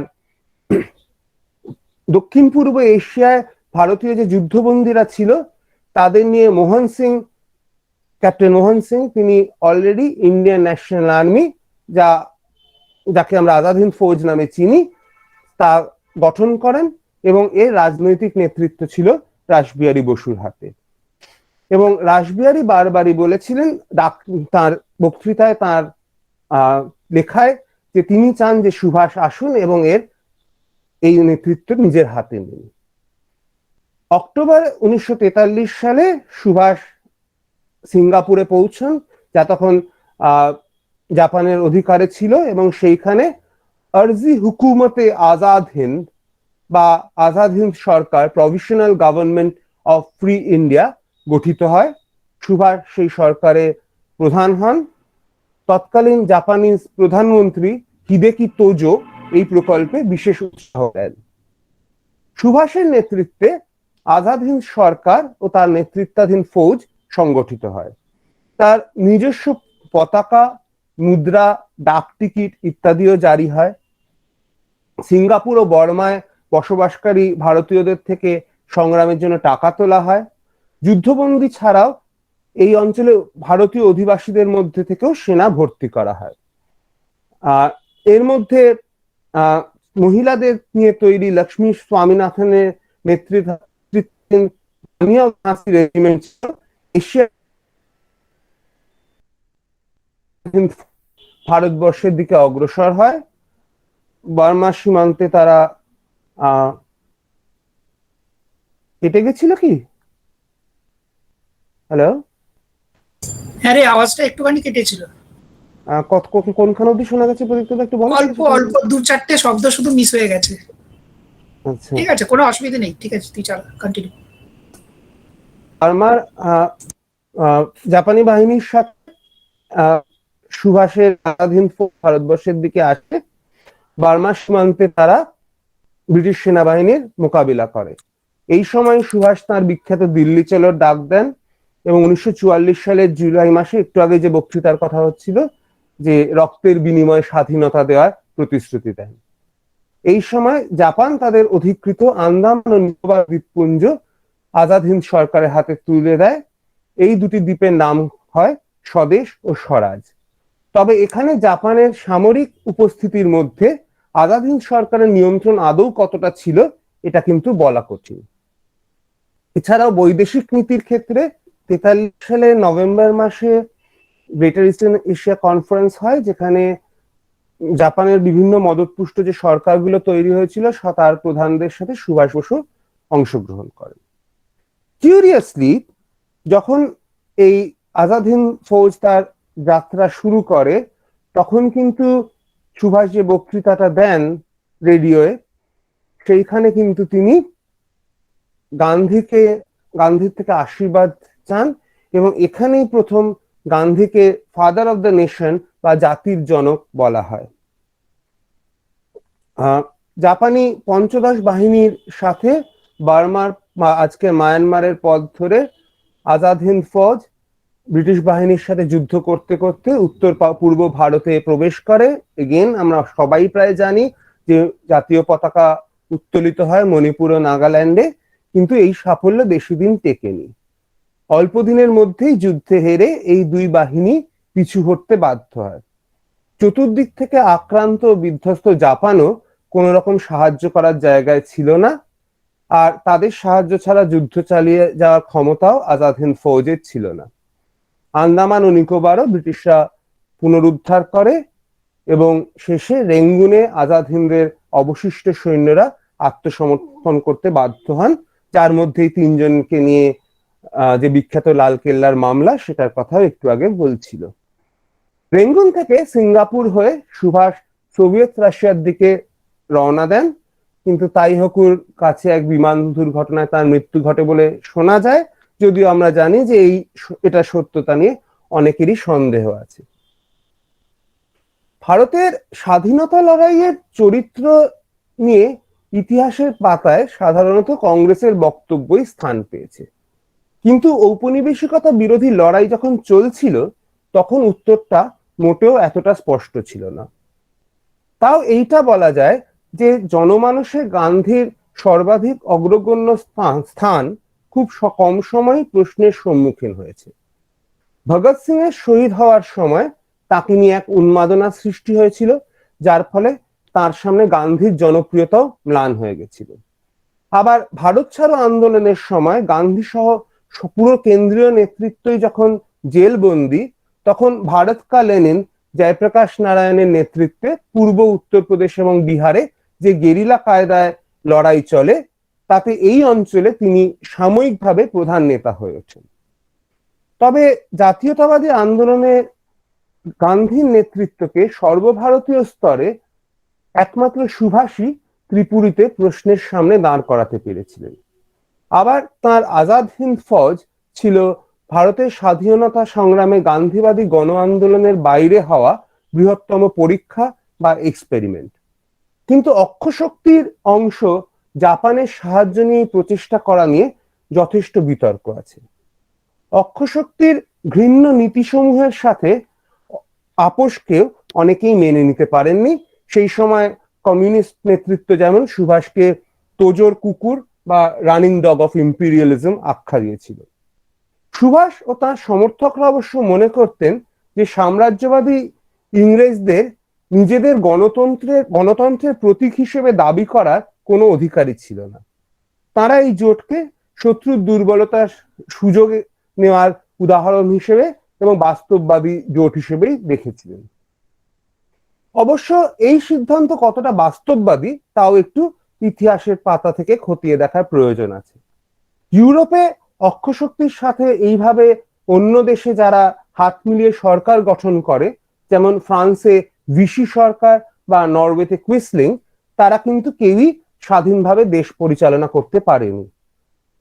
জাপানের ক্ষেত্রেও যে দেশগুলোর কথা বলছিলাম, মানচুকুয়ো, ন্যানজিং, এগুলো দেশ নয়, অঞ্চল বা দেশ, যেমন মায়ানমার, থাইল্যান্ড, সেখানেও কিন্তু যেটা হয় যে এদের পুতুল বানিয়ে জাপানি সরকারই তাদের সাম্রাজ্য বিস্তার করে।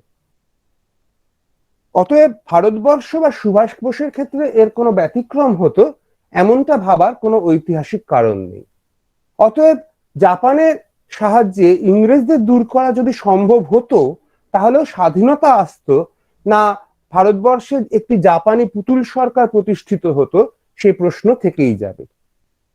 আর নৈতিকতার প্রশ্নটিও তো রাজনীতিতে বা ইতিহাসে একেবারে উড়িয়ে দেওয়া যায় না। সাম্রাজ্যবাদী হিসেবে হয়তো ইংরেজ বা ফরাসিদের থেকে অক্ষশক্তি খারাপ ছিল না, কিন্তু 1930-এর দশকে সুভাষ নিজেই জার্মানি, জাপান ও ইতালির বর্ণবিদ্বেষী নীতি নিয়ে যথেষ্ট চিন্তা ব্যক্ত করেছিলেন। এই দশকে একাধিকবার ইউরোপে যাওয়ার ফলে জার্মানি ও ইতালির নীতি ও উগ্র জাতীয়তাবাদ সম্পর্কে তার চাক্ষুষ অভিজ্ঞতাও ছিল। এটা সম্ভব যে তিনি যখন জার্মানির সাহায্য চাইতে যান, তখন ইহুদি নিধনের ব্যাপকতা সম্পর্কে তিনি জানতেন না। কিন্তু 1945-এর গোড়ার দিকে যখন সোভিয়েত রেড আর্মি অশউইৎজ সহ বিভিন্ন কনসেন্ট্রেশন ক্যাম্প মুক্ত করে এবং ফাইনাল সলিউশনের ভয়াবহতা পৃথিবীর সামনে স্পষ্ট হয়ে যায়, তখনও কিন্তু সুভাষ বা তার কোনো সহযোগী এর কোন রকম নিন্দা করেননি। অবশ্য এটাও সত্য যে জার্মান বর্ণবিদ্বেষের যে উপমহাদেশীয় দোসর সাম্প্রদায়িকতা, তার থেকে সুভাষ চিরকাল শতহস্ত দূরে ছিলেন। একটু আগেই আসামে মুসলিম লীগের বিরোধিতার কথা বলা হলো। ভারতবর্ষের অন্য যে সাম্প্রদায়িকতা, হিন্দু সাম্প্রদায়িকতা, তারও কিন্তু সুভাষ একদমই সমপরিমাণ বিরোধী ছিলেন। ইনফ্যাক্ট আজাদ হিন্দ সরকারের মূল স্লোগান হিসেবে তিনি যে নামটাই খেয়াল করো, আরজি হুকুমতে আজাদ হিন্দ, এবং তার মোটো হিসেবে কেন্দ্রীয় স্লোগান হিসেবে তিনি বেছে নেন ইত্তিহাদ, ইতমাদ और কুরবানি, অর্থাৎ ইউনিটি, ঐক্য, ফেথ, বিশ্বাস এবং স্যাক্রিফাইস বা আত্মত্যাগ।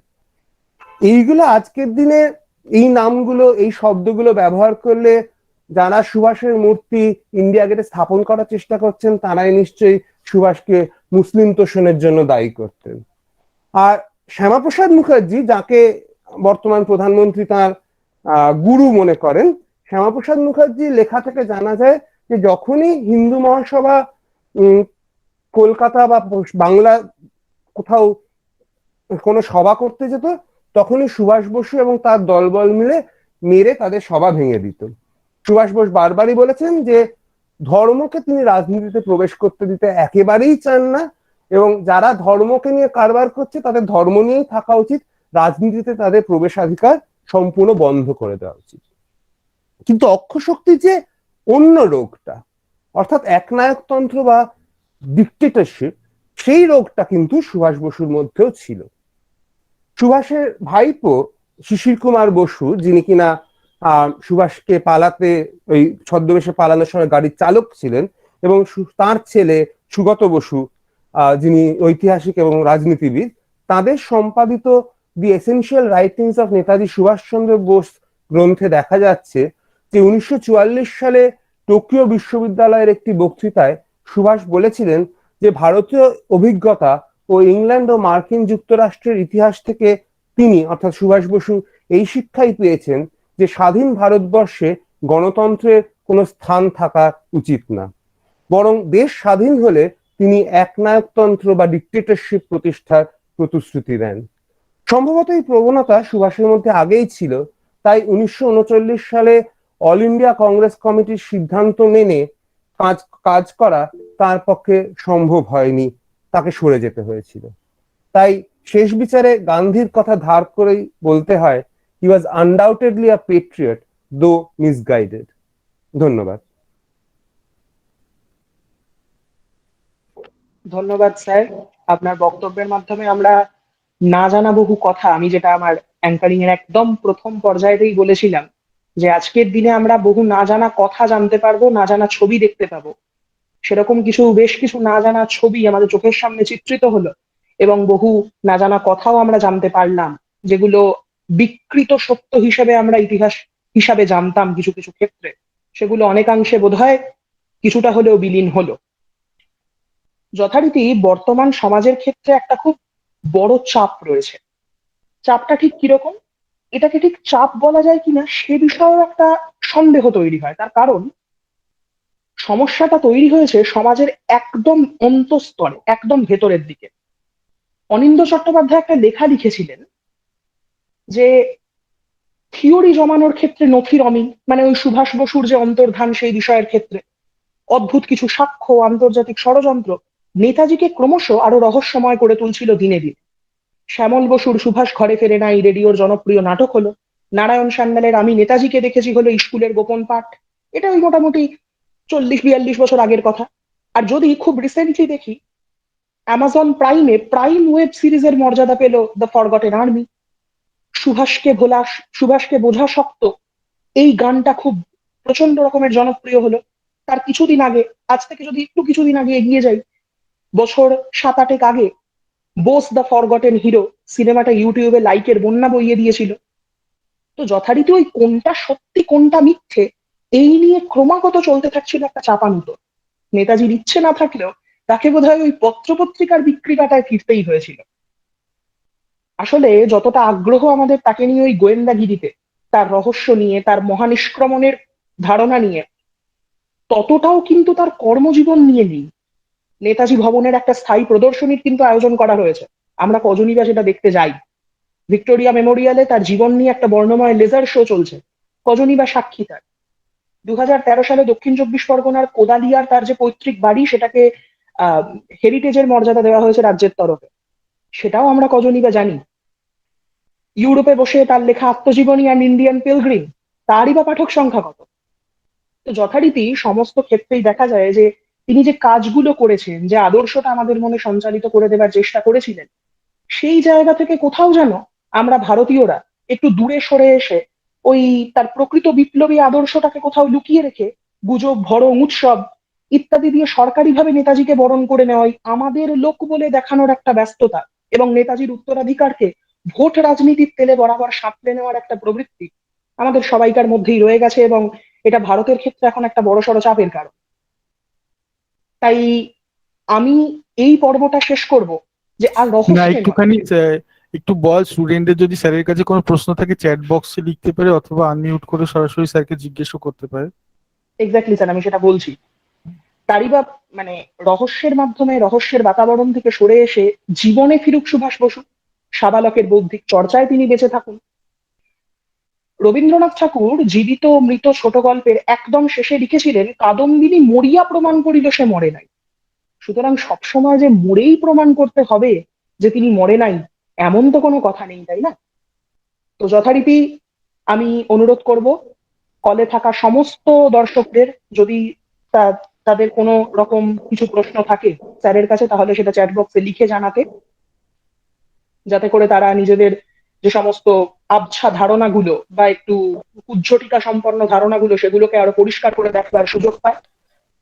স্যার, স্বামী বিবেকানন্দের সঙ্গে নেতাজি সুভাষচন্দ্র বসুর সাক্ষাৎ কোথায় হয়েছিল, কবে হয়েছিল, মানে এই বিষয়ে যদি কিছু বলেন, এবং স্বামী বিবেকানন্দই বা নেতাজি সুভাষচন্দ্র বসুকে কিভাবে প্রভাবিত করেছিলেন, কোনো বিখ্যাত বাণী বা কোনো পরামর্শ বা এই বিষয়ে যদি কিছু বলেন তাহলে খুব সমৃদ্ধ হই।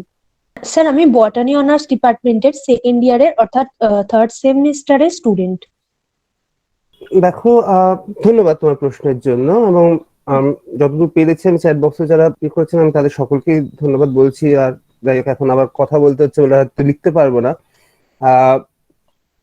দেখো, এখানেও তো একটা, যেটা আমরা হয়তো খানিকটা আলাদা করার চেষ্টা করছিলাম, সেটা হচ্ছে যে আমরা তো একটু মিথগুলোর থেকে ইতিহাসের চরিত্রটাকে আলাদা করার চেষ্টা করছিলাম।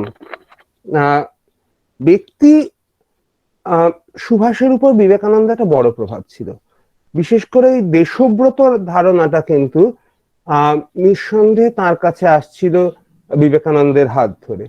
কিন্তু ব্যক্তিগত কোনো ইন্টারাকশন তাদের মধ্যে হয়েছিল সেটা কিন্তু কোনো ঐতিহাসিক দলিল নেই।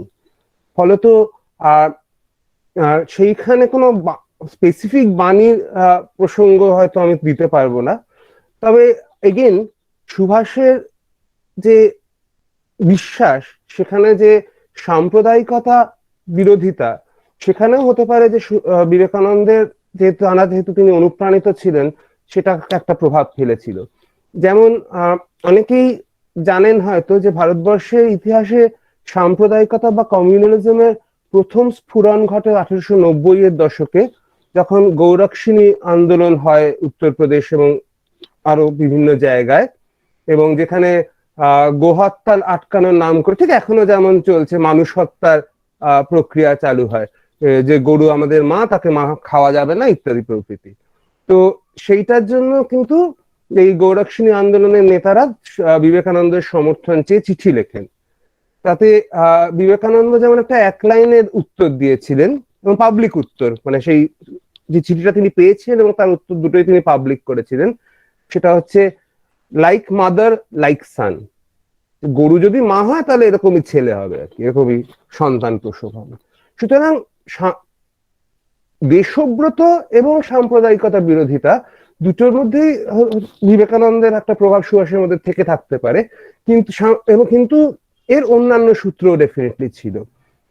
চিত্তরঞ্জনের প্রভাব কিন্তু সুভাষের জীবনে একেবারেই অস্বীকার করা যায় না। সুভাষ নিজেই বারবার চিত্তরঞ্জনের তার উপর যে প্রভাব সেটাকে স্বীকার করেছেন।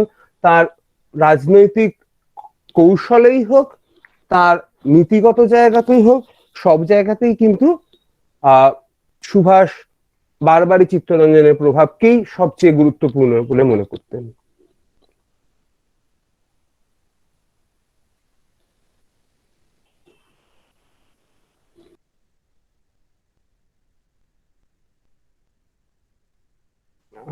আর কোনো প্রশ্ন, বক্তব্য?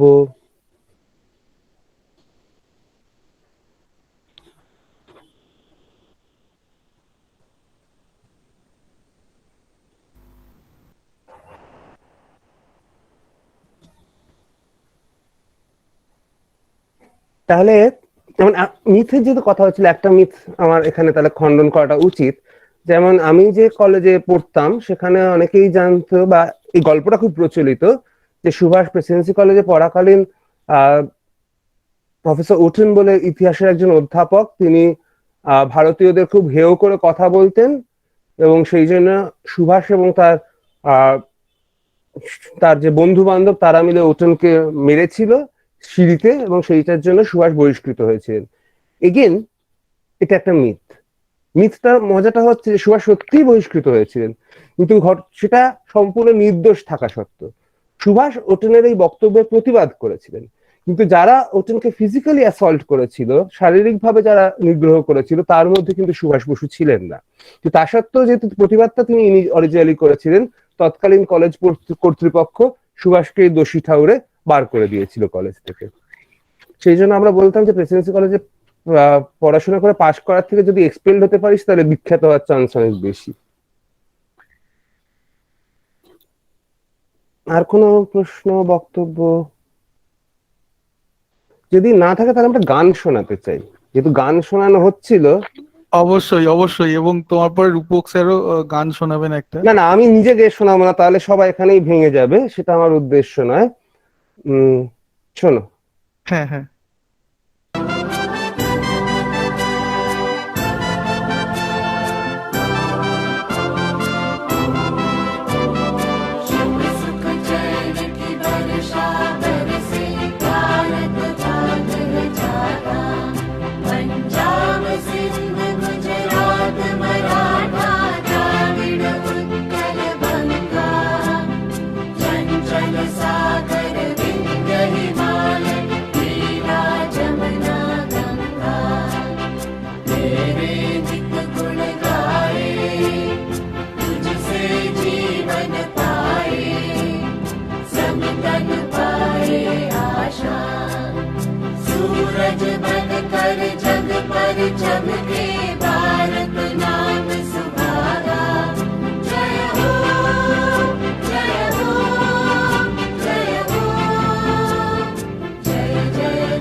जग पर चमके भारत नाम सुहागा। जय हो।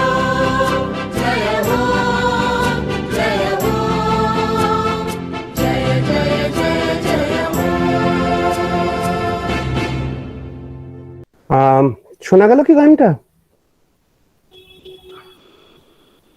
এটা হচ্ছে হ্যাঁ শোনা গেছে। এটা হচ্ছে কিন্তু আজাদ সরকারের সময় যেটা ন্যাশনাল অ্যান্থেম ছিল। সুরটা জনগণমন, কথাগুলো খানিকটা জনগণমন থেকে ধার নেওয়া, কিন্তু ভাষাটা হিন্দুস্তানি। নিশান জিজ্ঞাসা করছে ভাষা কি, ভাষাটা হিন্দুস্তানি, এবং অনেকগুলো কিন্তু ক্রুশিয়াল চেঞ্জ আছে। যেমন ভারত ও ভাগ্য বিধাতা, এটা নিয়ে হয়তো অনেকেই জানো, একটা দীর্ঘ সময় ধরে একটা বিতর্ক চলেছে যে ভারত ও ভাগ্য বিধাতা বলতে রবিবাবু অ্যাকচুয়ালি কাকে মিন করেছেন। অনেকেই মনে করেছে যে এটা আসলে ইংরেজ রাজাকে নিয়ে লেখা। পঞ্চম জর্জ কি অনেকেই মনে করেন, যদি এটা আমার মতে ঠিক নয়, সেটা অন্য প্রসঙ্গ। কিন্তু সেটার থেকে কিন্তু সুভাষ সম্পূর্ণ সরে গিয়ে ভারত ভাগ সুহাগা করে দিচ্ছেন, ভারত দেশ সুহাগা করে দিচ্ছেন, ওই বিতর্কটা বাদ দিয়ে দিচ্ছেন। বা জয় হিন্দ লিখলে মনে তো ভেরি গুড, জয় হিন্দ শব্দবন্ধটা আনার মধ্যেই সুভাষ যে খেলাটা খেলছেন, মানে খেলাটা আমি ভালো অর্থে বলছি, কিন্তু সেই সময় জাতীয়তাবাদীদের টিপিক্যাল স্লোগান কি ছিল? বন্দে মাতরম, বন্দে মাতরম। সেটা নিয়ে কিন্তু অনেক মুসলমানেরই আপত্তি ছিল, যেহেতু এখানে একটা পার্সনিফিকেশন হচ্ছে, একটা ডেইটিফিকেশন হচ্ছে, যেখানে বন্দে মাতরম স্লোগানটা এখনো যথেষ্ট বিতর্কিত। তার জায়গায় সুভাষ কিন্তু সচেতন ভাবে জয় হিন্দ তা ব্যবহার করছেন, যেটা আজকেই ইনফ্যাক্ট টেলিগ্রাফ যদি কেউ পড়ো, গোপালকৃষ্ণ গান্ধী দেখিয়েছেন যে একটা সেকুলার অভিব্যক্তি হিসেবে সুভাষ সেটাকে হাজির করছেন। হ্যাঁ, একটা প্রশ্ন করছি বিষ্ণুদাকে, বলছি এই এই শব্দগন্ধটা কি হিন্দুস্তানি, এই জয় হিন্দ? হ্যাঁ, এবং গোপাল গান্ধী অন্তত যেটা লিখেছেন, এটা আমি জানতাম না, যে সুভাষ একটা অল্টারনেট স্লোগান খুঁজছিলেন, এবং তখন সুভাষ যাকে পাঠান, আমার নামটা মনে পড়ছে না, তিনি দেখেন যে যে সৈন্যরা যাদেরকে আজাদ হিন্দ আছে, তারা নিজেদের একজনকে জয়রামজি কি বলে গ্রিট করছে, যেটা আমরা সবাই জানি। সেখান থেকেই প্রথম তিনি ভাবেন যে এটাকে যদি চেঞ্জ করা যায়, এবং প্রথমে জয় হিন্দুস্তান কি বলে রাইট, নামটা নাম খুব বিখ্যাত, আবিদ হাসান, অফকোর্স আবিদ হাসানকে পাঠান। তো আবিদ হাসান এই তার জায়গায় জয় হিন্দুস্তান ইয়ে করেন, কিন্তু জয় হিন্দুস্তান কিটা তো ঠিক মানে স্লোগান হিসেবে সেভাবে যাচ্ছে না, তার জায়গায় সেটাকে অ্যাব্রিভিয়েট জয় হিন্দে পৌঁছন। ত্রিদীপ লিখছ শ্যামাপ্রসাদ মুখার্জিকে থাপ্পড় মেরেছেন কেন? থাপ্পড় সরাসরি মেরেছেন কিনা শিওর নয়, কিন্তু মারধর করেছেন শ্যামাপ্রসাদ লোক, এটা একদম ঘটনা। কারণ শ্যামাপ্রসাদ একজন সাম্প্রদায়িক ছিল, এবং সাম্প্রদায়িকতা সুভাষের মতে রাজনীতিতে কোনো স্থান ছিল না। নিশান, আমি না একটু আগে পার্থিব যেটা বলছে সেটার সাথে সম্পূর্ণ যে আমি এখানে ডিটেকটিভ গল্প লিখতে বসিনি, সৃজিত মুখার্জি সিনেমাতে দেখারও আমার তেমন শখ নেই, ফলে তো এই প্রশ্নের উত্তর আমি দিতে পারবো না।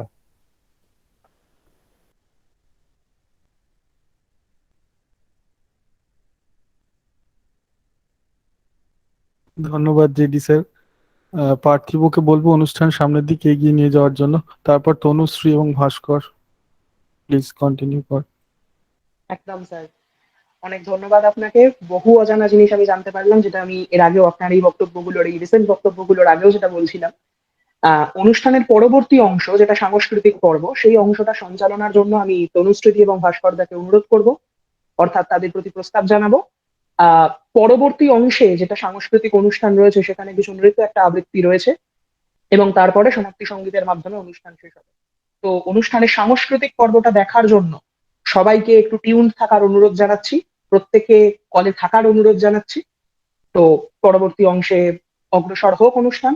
তনুশ্রী এবং ভাস্কর দা, তোমরা দুজনে একটু পরবর্তী অংশটা সঞ্চালনার ভারটা গ্রহণ করো। নমস্কার, ধন্যবাদ। ধন্যবাদ পার্থিব। আর এখানে উপস্থিত সকল শিক্ষক শিক্ষার্থী এবং আমাদের আর সবাই যারা আছেন তাদেরকে নমস্কার জানাই এবং শুভ সন্ধ্যা। আর আজকের দিনটি আমরা এই ভার্চুয়াল অনুষ্ঠানের মাধ্যমে স্মরণীয় করে রাখছি, এবং তার জন্য আমাদেরই কলেজেরই কিছু ছাত্রছাত্রী যারা নৃত্যে পারদর্শী এবং কেউ আবৃত্তি করাতে পারদর্শী, তারা নিজেদের কিছু প্রয়াস এই অনলাইনের মাধ্যমে করেছে।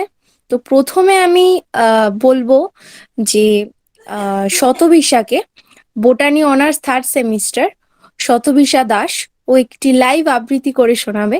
আশা করছি সকলের ভালো লাগবে। সবাই সাথে থাকুন। নমস্কার। নমস্কার। উপস্থিত প্রফেসরদের জানাই আমার সশ্রদ্ধ প্রণাম। আজকে 125তম নেতাজি সুভাষচন্দ্র বসুর জন্মদিনে আমি কবি শুভ দাশগুপ্ত রচিত আমি সুভাষ কবিতাটি আবৃত্তি করছি। তোমার পাথরে দিয়েছি মালা, এত মালা এত ফুল, তুমি ঢাকা পড়ে গেছো। তুমি পাথর না হলে রাগ করতে।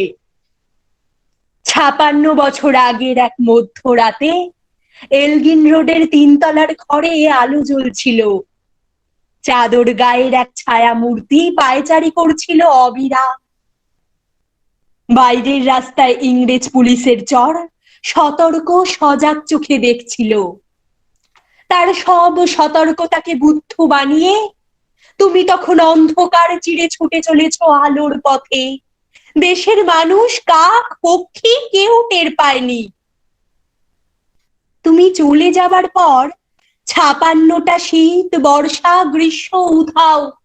তুমিও সেই থেকে প্রত্যেক জানুয়ারিতে পৃথিবীর এপাড়া ওপাড়া সব মাটিতে তোমার অনস্বর পায়ের ছাপ। সব রাইফেলে তোমার বুকের বারুদ, সব কুচকাওয়াজে তোমার স্বপ্নের ছন্দ। পরশ পাথরের মতো স্বাধীনতাকে খুঁজেছে তোমার অন্তরে লুকিয়ে থাকা খ্যাপা। তোমার গন্তব্য ছিল স্বাধীনতা, তোমার পথ ছিল স্বাধীনতা, তোমার স্বপ্ন ছিল স্বাধীনতা, তোমার প্রেম ছিল স্বাধীনতা। তুমি রক্ত চেয়েছিলে স্বাধীনতার জন্য, তুমি তাই পাথর। যারা স্বাধীনতার আড়ালে চেয়েছিল গদি, চেয়েছিল সিংহাসন, ইংরেজের ছেড়ে যাওয়া লুটের রাজ্যপাট, তারা রইল সুখে। ভারতবর্ষের টাকায় তাদের সুখ, তোমার নয়। ভারতবর্ষের অফিসে আদালতে তাদের ছবি, তোমার নয়। ভারতবর্ষের সংবিধানে তাদের শৈশাবুত, তোমার নয়। ইংরেজ গরিব মানুষকে পায়ের নিচে রাখতো, আমরা বড় লোকদের মাথায় করে রেখেছি। স্মাগলার কিংবা ডাকাতকে জোর হাতে সভাপতির আসনে আহ্বান করেছি। ইংরেজ এদেশের ধন সম্পত্তি লুট করত, আমরা দেশটাকে বেচে দিচ্ছি। ইংরেজ দিয়েছে চাবুক, লাঠি, গুলি, আমরা দিয়েছি মাস্তান, মাফিয়া, নেতা আর গুলি। ইংরেজ দিয়েছে কালাপানি, সেলুলার জেল, আমরা দিয়েছি টিভিতে সুপারহিট মোকাবিলা আর আইনসভায় আয়ারাম গয়ারামের খেল। 56 বছর আগের এক মধ্যরাতে পরাধীন এই দেশ ছেড়ে তুমি চলে গিয়েছিলে স্বাধীন এক স্বদেশে ফিরে আসার স্বপ্ন নিয়ে। তুমি ফিরে আসনি, স্বাধীনতা এসেছে। তার কাঁধের ঝুলি ভরে নিয়ে এসেছে ভোট নামক রাজস্ব যোগ্য, গণতন্ত্র নামক চিরায়ত মাৎসন্যায়, প্রগতি নামক লোক ঠকানো স্ট্যাটিস্টিক্স, সংহতি নামক বিস্ফোরণের চুরমার, ঐতিহ্য নামক মন্দির মসজিদের ঝগড়া, আর সমুদ্র হিমাচল ভরিয়ে দেওয়া ভাষণ, ভাষণ আর ভাষণ। 56 বছর ধরে তুমি পাথর হয়ে আছো। 56 বছর ধরে ভারতবর্ষ অধীর অপেক্ষায় কান পেতে আছে।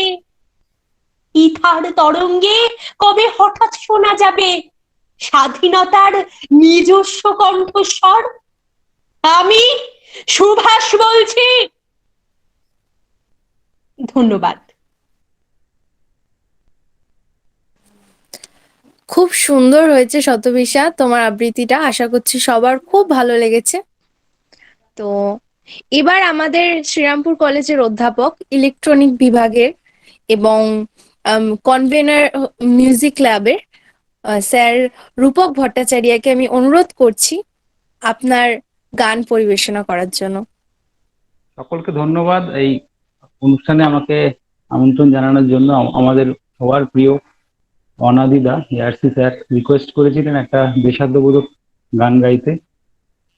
একটি খুবই জনপ্রিয় দেশাত্মবোধক গান গাওয়ার উদ্যোগ নিয়েছি। আর এখানে আর দুটো কথা বলবো, একটা হচ্ছে যে একটি অনেক পুরনো একটি বই, এটি অত্যন্ত নির্ভরযোগ্য দলিল, নেতাজি অ্যান্ড ইন্ডিয়া, এটা রিটেন বাই কালী প্রসন্ন চৌধুরী। আমি বইটা একটু দেখাতে চাই সবাইকে, কারণ এত পুরনো বই, এটা হয়তো অনেকে জানেন না, কিন্তু বহু বিখ্যাত বইয়ের রেফারেন্স হিসেবে এটিকে ব্যবহার করা হয়েছে। এটার প্রথম পাবলিশ হয়েছিল ফার্স্ট এডিশন 1956, হ্যাঁ, printed by Impex printing works. আমার কাছে একটি কপি আছে, আমি জানি না লাইব্রেরিতে হয়তো থাকতেও পারে, কেউ যদি ন্যাশনাল লাইব্রেরিতে আছে, কেউ যদি ইন্টারেস্টেড হন আমার কাছেও খোঁজ করতে পারেন। এই বইটি এখন আর মানে এখন বোধহয় আউট অফ প্রিন্ট আছে না, যাই হোক আমি অন্তত তাদের দেখাতে পারবো, এটা খুব ইন্টারেস্টিং একটা বই। আর দ্বিতীয় কথা, একটি ছাত্রী জিজ্ঞেস করছিল যে যদি এটা আমার অনধিকার প্রবেশ, কিন্তু আমার মনে হলো তাই বলছি, যে স্বামীজির সাথে, স্বামী বিবেকানন্দের সাথে নেতাজির সংযোগ বা প্রত্যক্ষ যোগাযোগ হয়েছিল কিনা। আমার মনে হয় চান্স খুব কম, কারণ স্বামীজি গত হয়েছেন 1902 4 জুলাই, আর নেতাজি জন্ম নিয়েছেন 1897 23 জানুয়ারি। সুতরাং বোঝাই যাচ্ছে যে স্বামীজির দেহ থাকা অবস্থাতে নেতাজির খুবই মানে তখন শৈশব আর কি। থ্যাংক ইউ জিষ্ণুদা, আমি একটু অনধিকার চর্চা করলাম। আর গানটি করে দিচ্ছি, আপনাদের বেশি সময় নষ্ট করব না।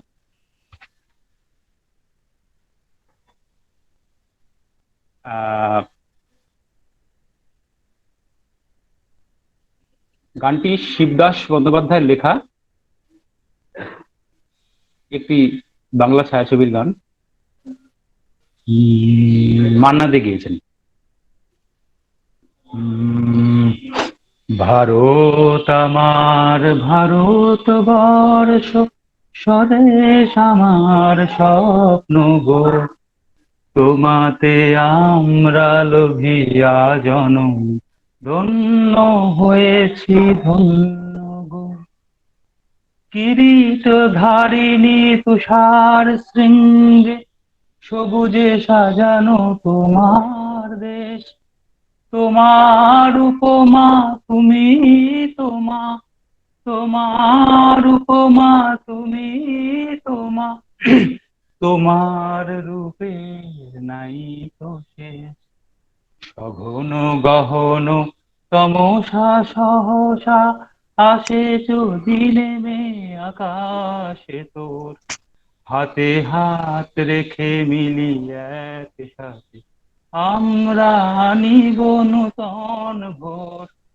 ভারত আমার ভারতবর্ষ, স্বদেশ আমার স্বপ্ন গো, তোমাতে আমরা লোভিয়া জনম, ধন্য হয়েছি ধন্য গো।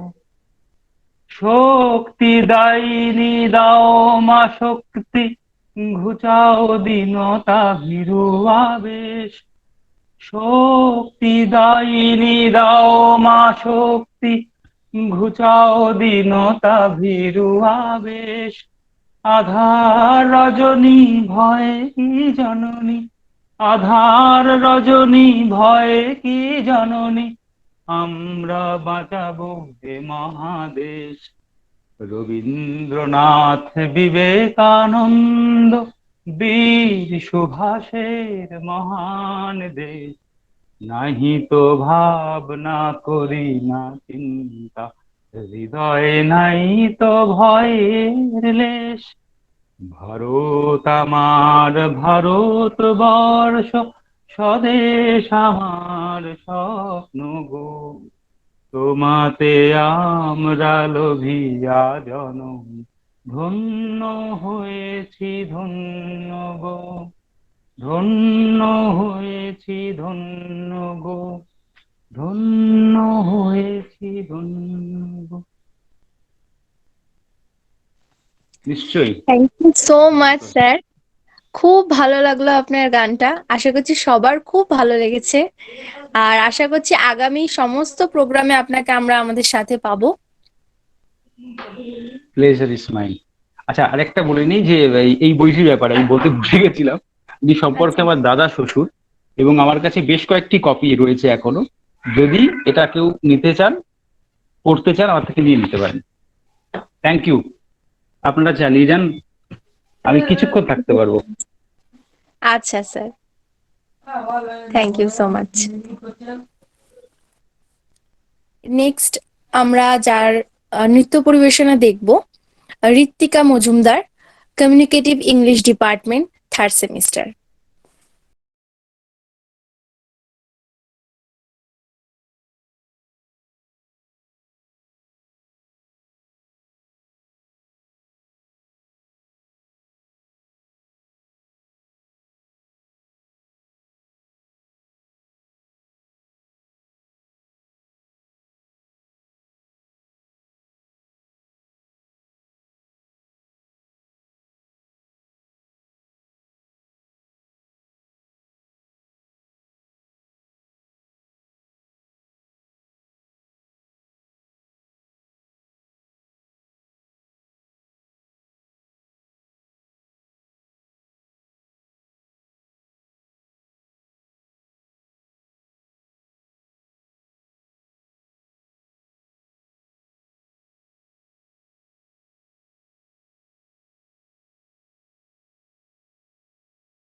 খুব সুন্দর একটি নৃত্য পরিবেশনা আমরা দেখলাম ঋত্বিকার।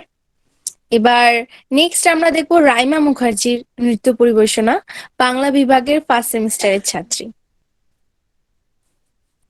আমার দেশের মাটি তোমার পরে ঠেকাই মাথা, ও আমার দেশের মাটি তোমার পরে ঠেকাই মাথা, তোমাতে বিশ্বময়ী, তোমাতে বিশ্বমায়ের আঁচল পাতা, ও আমার দেশের মাটি তোমার পরে ঠেকাই মাথা।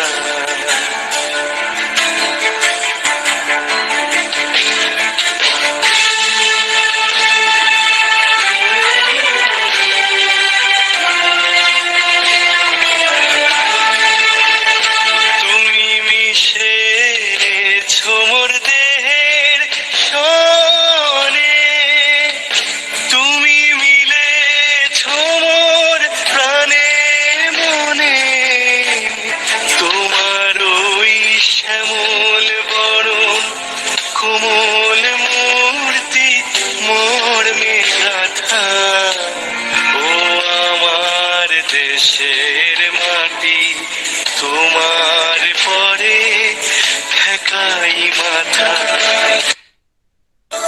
ধন্যবাদ রাইমাকে।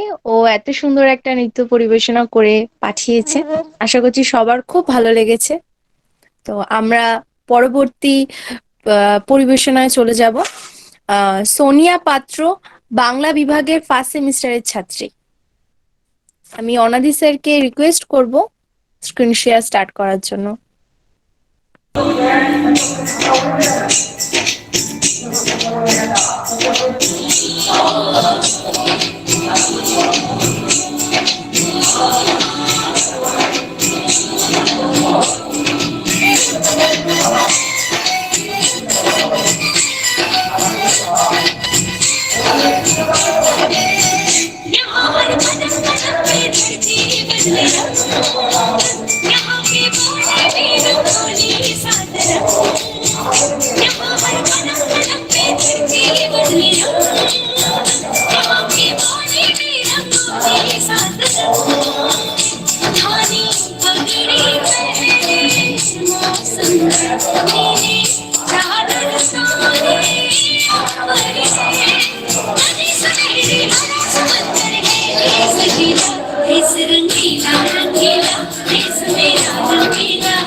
ধন্যবাদ জানাই সোনিয়াকেও।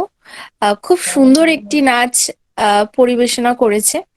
তো আমরা সবাই জানি কোভিড-19 জন্য কলেজ বন্ধ, স্কুল বন্ধ, আমরা সবাই বাড়িতে আবদ্ধ। তাই জন্য হয়তো আমরা এক জায়গায় একত্রিত হয়ে সামনাসামনি কোনো প্রোগ্রাম করতে পারছি না। তো আমরা সেই জন্যই এই অনলাইনের মাধ্যমে আজকের দিনটিকে স্মরণীয় করে রাখার জন্য এই অনুষ্ঠানটি করছি, সবাই মিলে একত্রিত হয়ে। আশা করছি আগামী দিনেও সবাই এরকম একত্রিত হয়ে এইরকম প্রোগ্রাম আমরা আরো করব। তো এই একটু নাচের পরে আমি একটু দেশাত্মবোধক গানের দিকে চলে যাব। আমাদেরই কলেজের ফার্স্ট সেমিস্টারের ছাত্রী, বাংলা বিভাগে জাহ্নবী বোস একটি গান পরিবেশনা করে শোনাবে। তো স্যার, এআরসি স্যার, আপনাকে রিকোয়েস্ট করবো আপনি যদি স্ক্রিন শেয়ারটা স্টার্ট করেন আবার।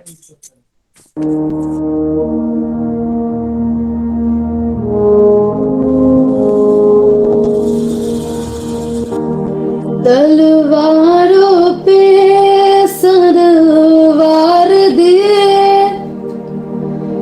अंगारों में जिसमें जलाया है, तब जाके कही हमने सर पे ये केसरी रंग सजाया है।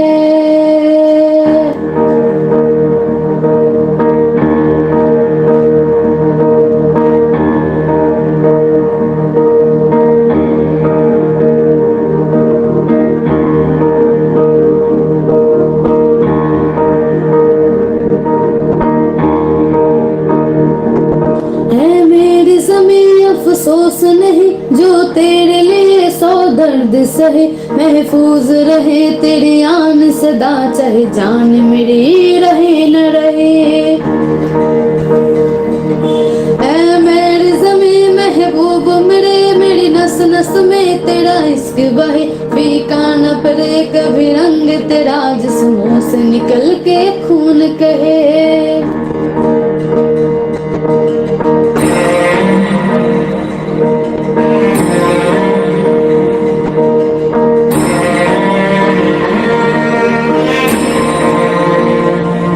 तेरी मिट्टी में मिल जावा, गुल बन के मैं खिल जावा, इतनी सी है दिल की आरज़ू।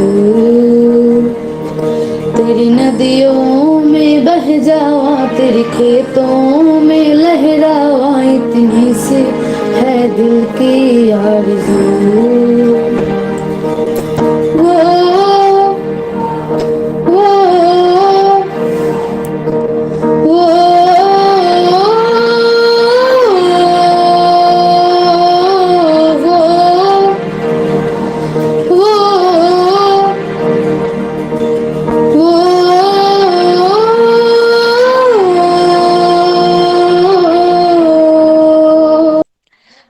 ধন্যবাদ জাহ্নবী বোসকেও, খুব সুন্দর একটি গানও শুনিয়েছে।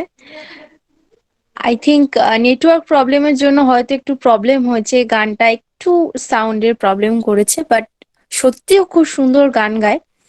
আশা করছি সবার খুব ভালো লেগেছে। তো একটুও দেরি না করে আমি নেক্সট নৃত্য পরিবেশনায় চলে যাব।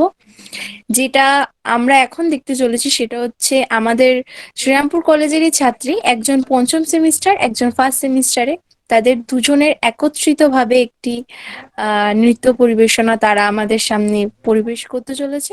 তো প্রচারিত শোনিতব উদার বাণী, হিন্দু বৌদ্ধ শিখ জৈন পারসিক মুসলমান খ্রিস্টানি, পূরব পশ্চিম আসে তব সিংহাসন পাশে, প্রেম হার হয় গাথা, জনগণ ঐক্য বিধায়ক জয় হে ভারত ভাগ্য বিধাতা।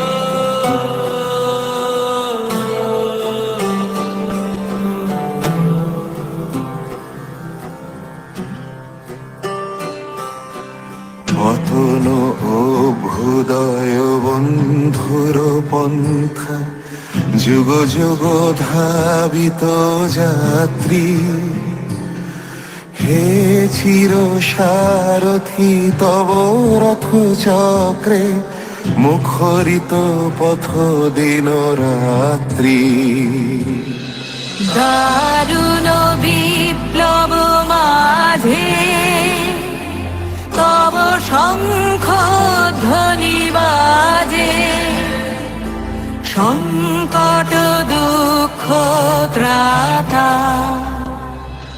জনগণ পথ পরিচায়ক জয় হে ভারত ভাগ্য বিধাতা, জয় হে জয় হে জয় হে জয় জয় জয় জয় হে। ধন্যবাদ শিপ্রা এবং সৌমশ্রী। আশা করছি সবার নাচটা খুব ভালো লেগেছে। আমরা সবাই জানি সবার হয়তো বাড়ির পরিস্থিতি সমান হয় না বা সেরকম সিচুয়েশন থাকে না যে ভিডিও করে একটা পাঠাবে প্রপার। তো এই সব প্যান্ডামিকের মধ্যেও বাড়িতে বসে সবাই খুব সুন্দরভাবে চেষ্টা করে ভিডিওগুলো করে পাঠিয়েছে আমাদের মধ্যে, যাতে সবাই সেটা দেখতে পারে এবং এই আজকের দিনটাকে স্মরণ করে আমরা প্রোগ্রামটা আরো ভালোভাবে পালন করতে পারি। তো আজকের এই কালচারাল সেশনের লাস্ট নৃত্য পরিবেশনা করবে তিয়াশা ঘোষ, বাংলা বিভাগের পঞ্চম সেমিস্টারের ছাত্রী।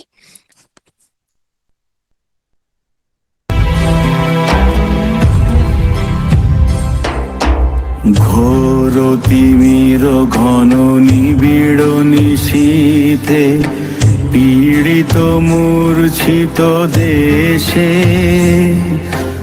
জাগ্রত ছিল তব অবিচল মঙ্গল নত নয়নে অনিমেষে, দুঃস্বপ্নে আতঙ্কে রক্ষা করিলে অঙ্কে, স্নেহময়ী তুমি মাতা, জনগণ দুঃখ ত্রায়ক জয় হে ভারত ভাগ্য বিধাতা, জয় হে জয় হে জয় হে জয় জয় জয় জয় জয়। রাত ত্রিপ্রভাতিল উদিল রবির ছবি পূর্বোদয় গিরি ভালে গাহে বিহঙ্গম পুণ্য সমীরণ নবজীবন রস ঢালে তব করুণার অনুরাগে নিদ্রিত ভারত জাগে, তব চরণে নত মাথা। জয় জয় জয় হে জয় রাজেশ্বর, ভারত ভাগ্য বিধাতা।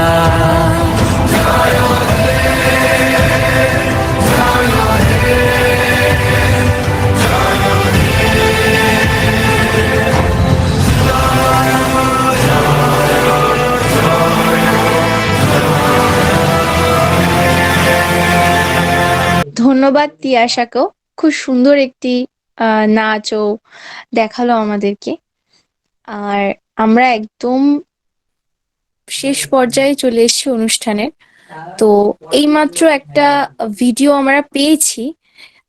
পার্থিবকে আমি রিকোয়েস্ট করব, যদি পার্থিব তুই পারিস সেটা প্লে করতে, তো একটু প্লে কর, যেটা ভাস্কর বাবু বললেন সোহিনী সরকারের।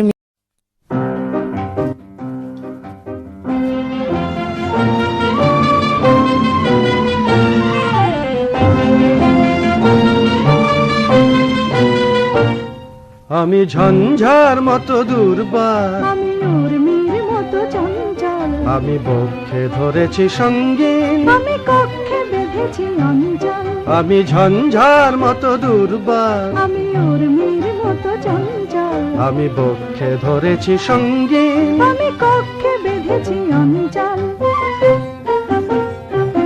দুটি মিলিত প্রাণীর প্রদীপ তার আগে জাগে দুঃসহ উচ্ছ্বাস। চলো অত্যাচারী হত্যাকারী নিরুদ্ধ করি নিঃশ্বাস। আমি পাণ্ডব রথি গান্ডীবি, আমি খাণ্ডব গ্রাসী দাবানা, আমি তাণ্ডব লীলা নৃত্য ছন্দে কম্পিত করে ধরাতল, আমি পাণ্ডব রথি গান্ডীবি, আমি খাণ্ডব গ্রাসী দাবানা, আমি তাণ্ডব লীলা নৃত্য ছন্দে কম্পিত করে ধরাতল। বাজে প্রলয় বিষানে মা ভই, মোরা বায়ুতে ঈশানে যাবই। বাজে প্রলয় বিষানে মা ভই, মোরা বায়ুতে ঈশানে যাবই। মোরা এশিয়ার জনগণেশের দূত, বিশ্ববাসীর বিশ্বাস। চলো অত্যাচারী হত্যাকারী নিরুদ্ধ করি নিঃশ্বাস। আমি ঝঞ্ঝার মতো দুর্বার, আমি উর্মির মতো চঞ্চল, আমি বক্ষে ধরেছি সঙ্গীন, আমি কক্ষে বেঁধেছি অঞ্চল। ভিডিওটা thank you Sohini, thank you Bhaskar sir. আচ্ছা, টু ইউ যে এত সুন্দর একটা রিপ্রেজেন্টেশন দেওয়ার জন্য আমাদের কাছে। Thank you thank you thank you. আমিও একদম শেষ পর্যায়ে চলে এসেছি অনুষ্ঠানের। আর আজকে সবাই খুব ভালো কালচারাল সেশনে নৃত্য পরিবেশন করেছে, অনেক গান আমরা, নাচ আমরা, আর আবৃত্তিও আমরা শুনলাম। তো যতটা সম্ভব সবাই চেষ্টা করেছে তাদের ট্যালেন্ট গুলোকে দেখানোর, এবং আমরা আশা করব আগামী দিনে এরকম অনেক অনেক ছাত্রছাত্রীরা আমাদের সাথে এরকম প্রোগ্রামে পার্টিসিপেট করবে, তাদের যা যা ট্যালেন্ট আছে সেগুলো আমাদের সামনে তুলে ধরবে, যাতে সবাই দেখতে পারে এবং তাদের দেখে আরো কতগুলো স্টুডেন্ট যেন মোটিভেট হয় যে হ্যাঁ, এরা সমস্ত ডিপার্টমেন্ট সমস্ত সবাই একত্রিত হয়ে ভার্চুয়ালি বাড়িতে বসে প্রোগ্রামটা অ্যারেঞ্জমেন্ট করেছে এবং এত সুন্দরভাবে প্রোগ্রামটাকে আমরা এগিয়ে নিয়ে যাচ্ছি। তো বেশি কথা না বলে লাস্ট একটাই বলবো যে ভুল ত্রুটি যাই হোক মার্জনা করবেন, কারণ আমি সেভাবে হয়তো অ্যাঙ্কারিং করি না বা করতে পারি না, চেষ্টা করেছি যতটুকু পেরেছি। সবার কাছে একদম আমি সরি চাইছি যদি কিছু ভুল হয়ে থাকে, স্যার ম্যাডাম এবং সবার কাছে। তো এবার আমি পুরোপুরি শেষ পর্যায়ের দায়িত্বটা আমাদের কলেজের এবং এনএসএস এর সিনিয়র দাদা ভাস্কর পালকে দায়িত্বটা তুলে দিতে চাই। ভাস্কর দা, রিকোয়েস্ট করছি তোমায়, তুমি যদি এই দায়িত্বটা নিয়ে প্রোগ্রামটাকে শেষের দিকে এগিয়ে নিয়ে যাও।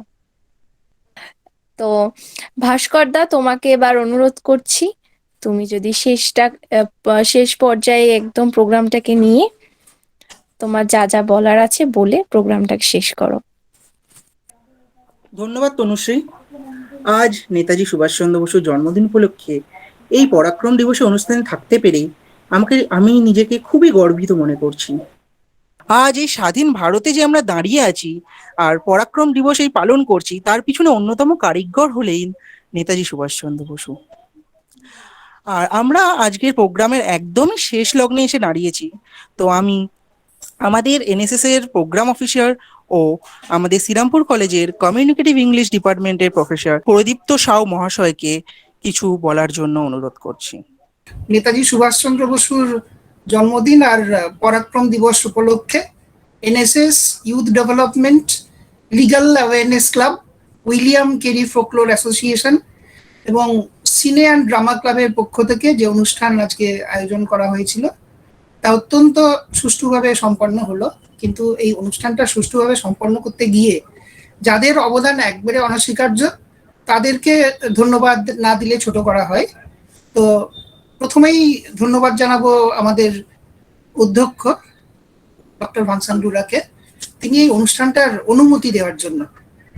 আর তারপরেই ধন্যবাদ জানাবো আমাদের উপাধ্যক্ষ ডক্টর বিদ্যুৎ ব্যানার্জিকে, তার এরকম একটা প্রচন্ড ব্যস্ততার মধ্যেও তিনি আমাদের যে সময় দিয়েছেন তার জন্য।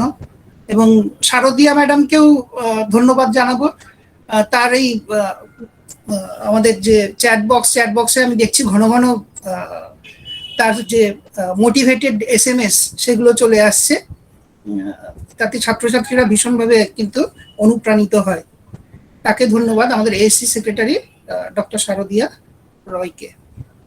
আর ধন্যবাদ জানাবো, বিশেষ ধন্যবাদ আমাদের আজকের প্রধান বক্তা, আমাদের সবার খুব প্রিয় জিষ্ণু দাশগুপ্তকে, অধ্যাপক জিষ্ণু দাশগুপ্ত, ইতিহাস বিভাগের।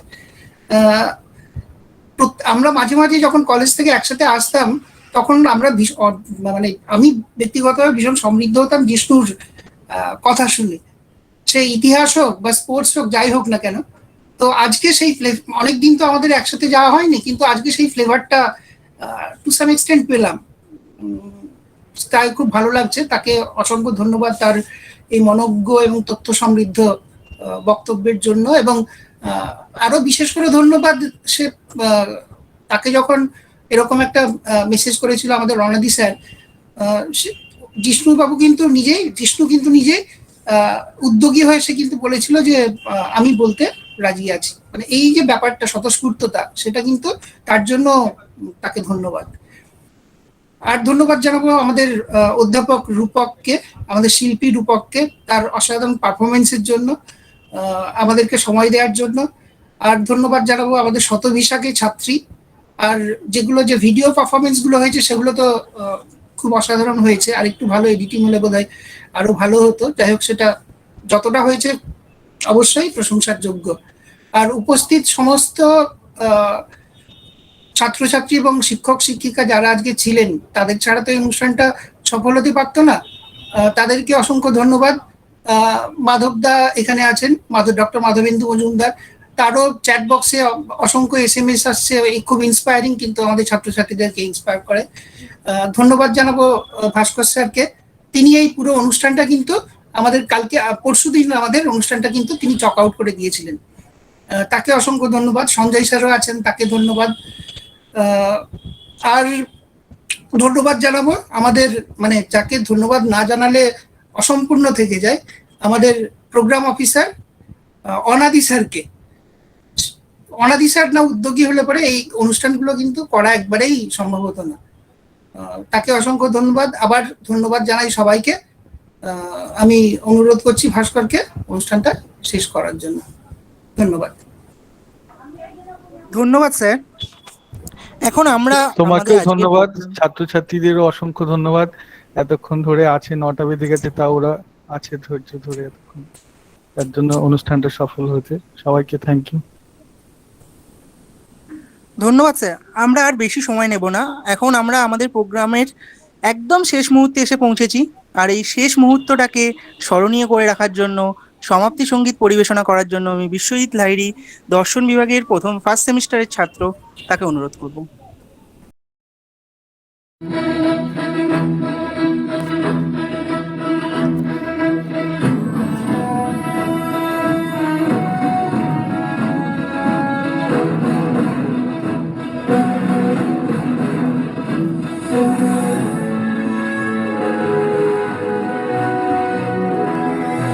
सुबह सुख चैन की बरखा बरसे, भारत भाग है जागा। पंजाब सिंध गुजरात मराठा, द्राविड़ उत्कल बंगा। चंचल सागर विंध्य हिमालय, नीला यमुना गंगा। तेरे नित गुण गाए, तुझसे जीवन पाए। हर तन पाए आशा, सूरज बन कर जग पर चमके। भारत नाम सुभागा। जय हो, जय हो, जय हो। जय जय जय जय हो। भारत नाम सुभागा। वह सवेरे पंख पखेरु, तेरे ही गुण गाए। वास भरे भरपूर हवाएं, जीवन में रुत लाए।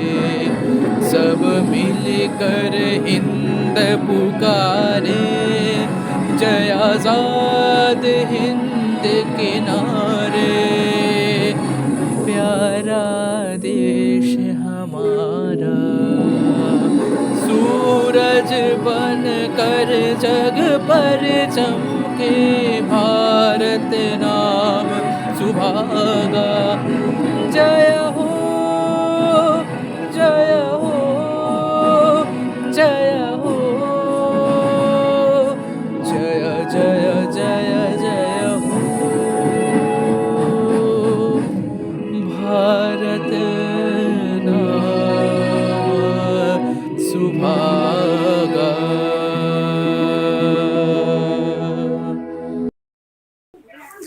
আমি বিশ্বজিৎ লাহিড়ীকে অসংখ্য ধন্যবাদ জানাবো এত সুন্দর একটা গান শোনানোর জন্য। এই এত সুন্দর গানের পর আর কিছুই বলা চলে না, তবুও একটা কথা না বললেই নয়। এই যে আজ আমরা এত সুন্দর প্রতিভা দেখলাম, সেগুলো সত্যি আজকের প্রোগ্রামটা অনুষ্ঠিত না হলে দেখা হতো না।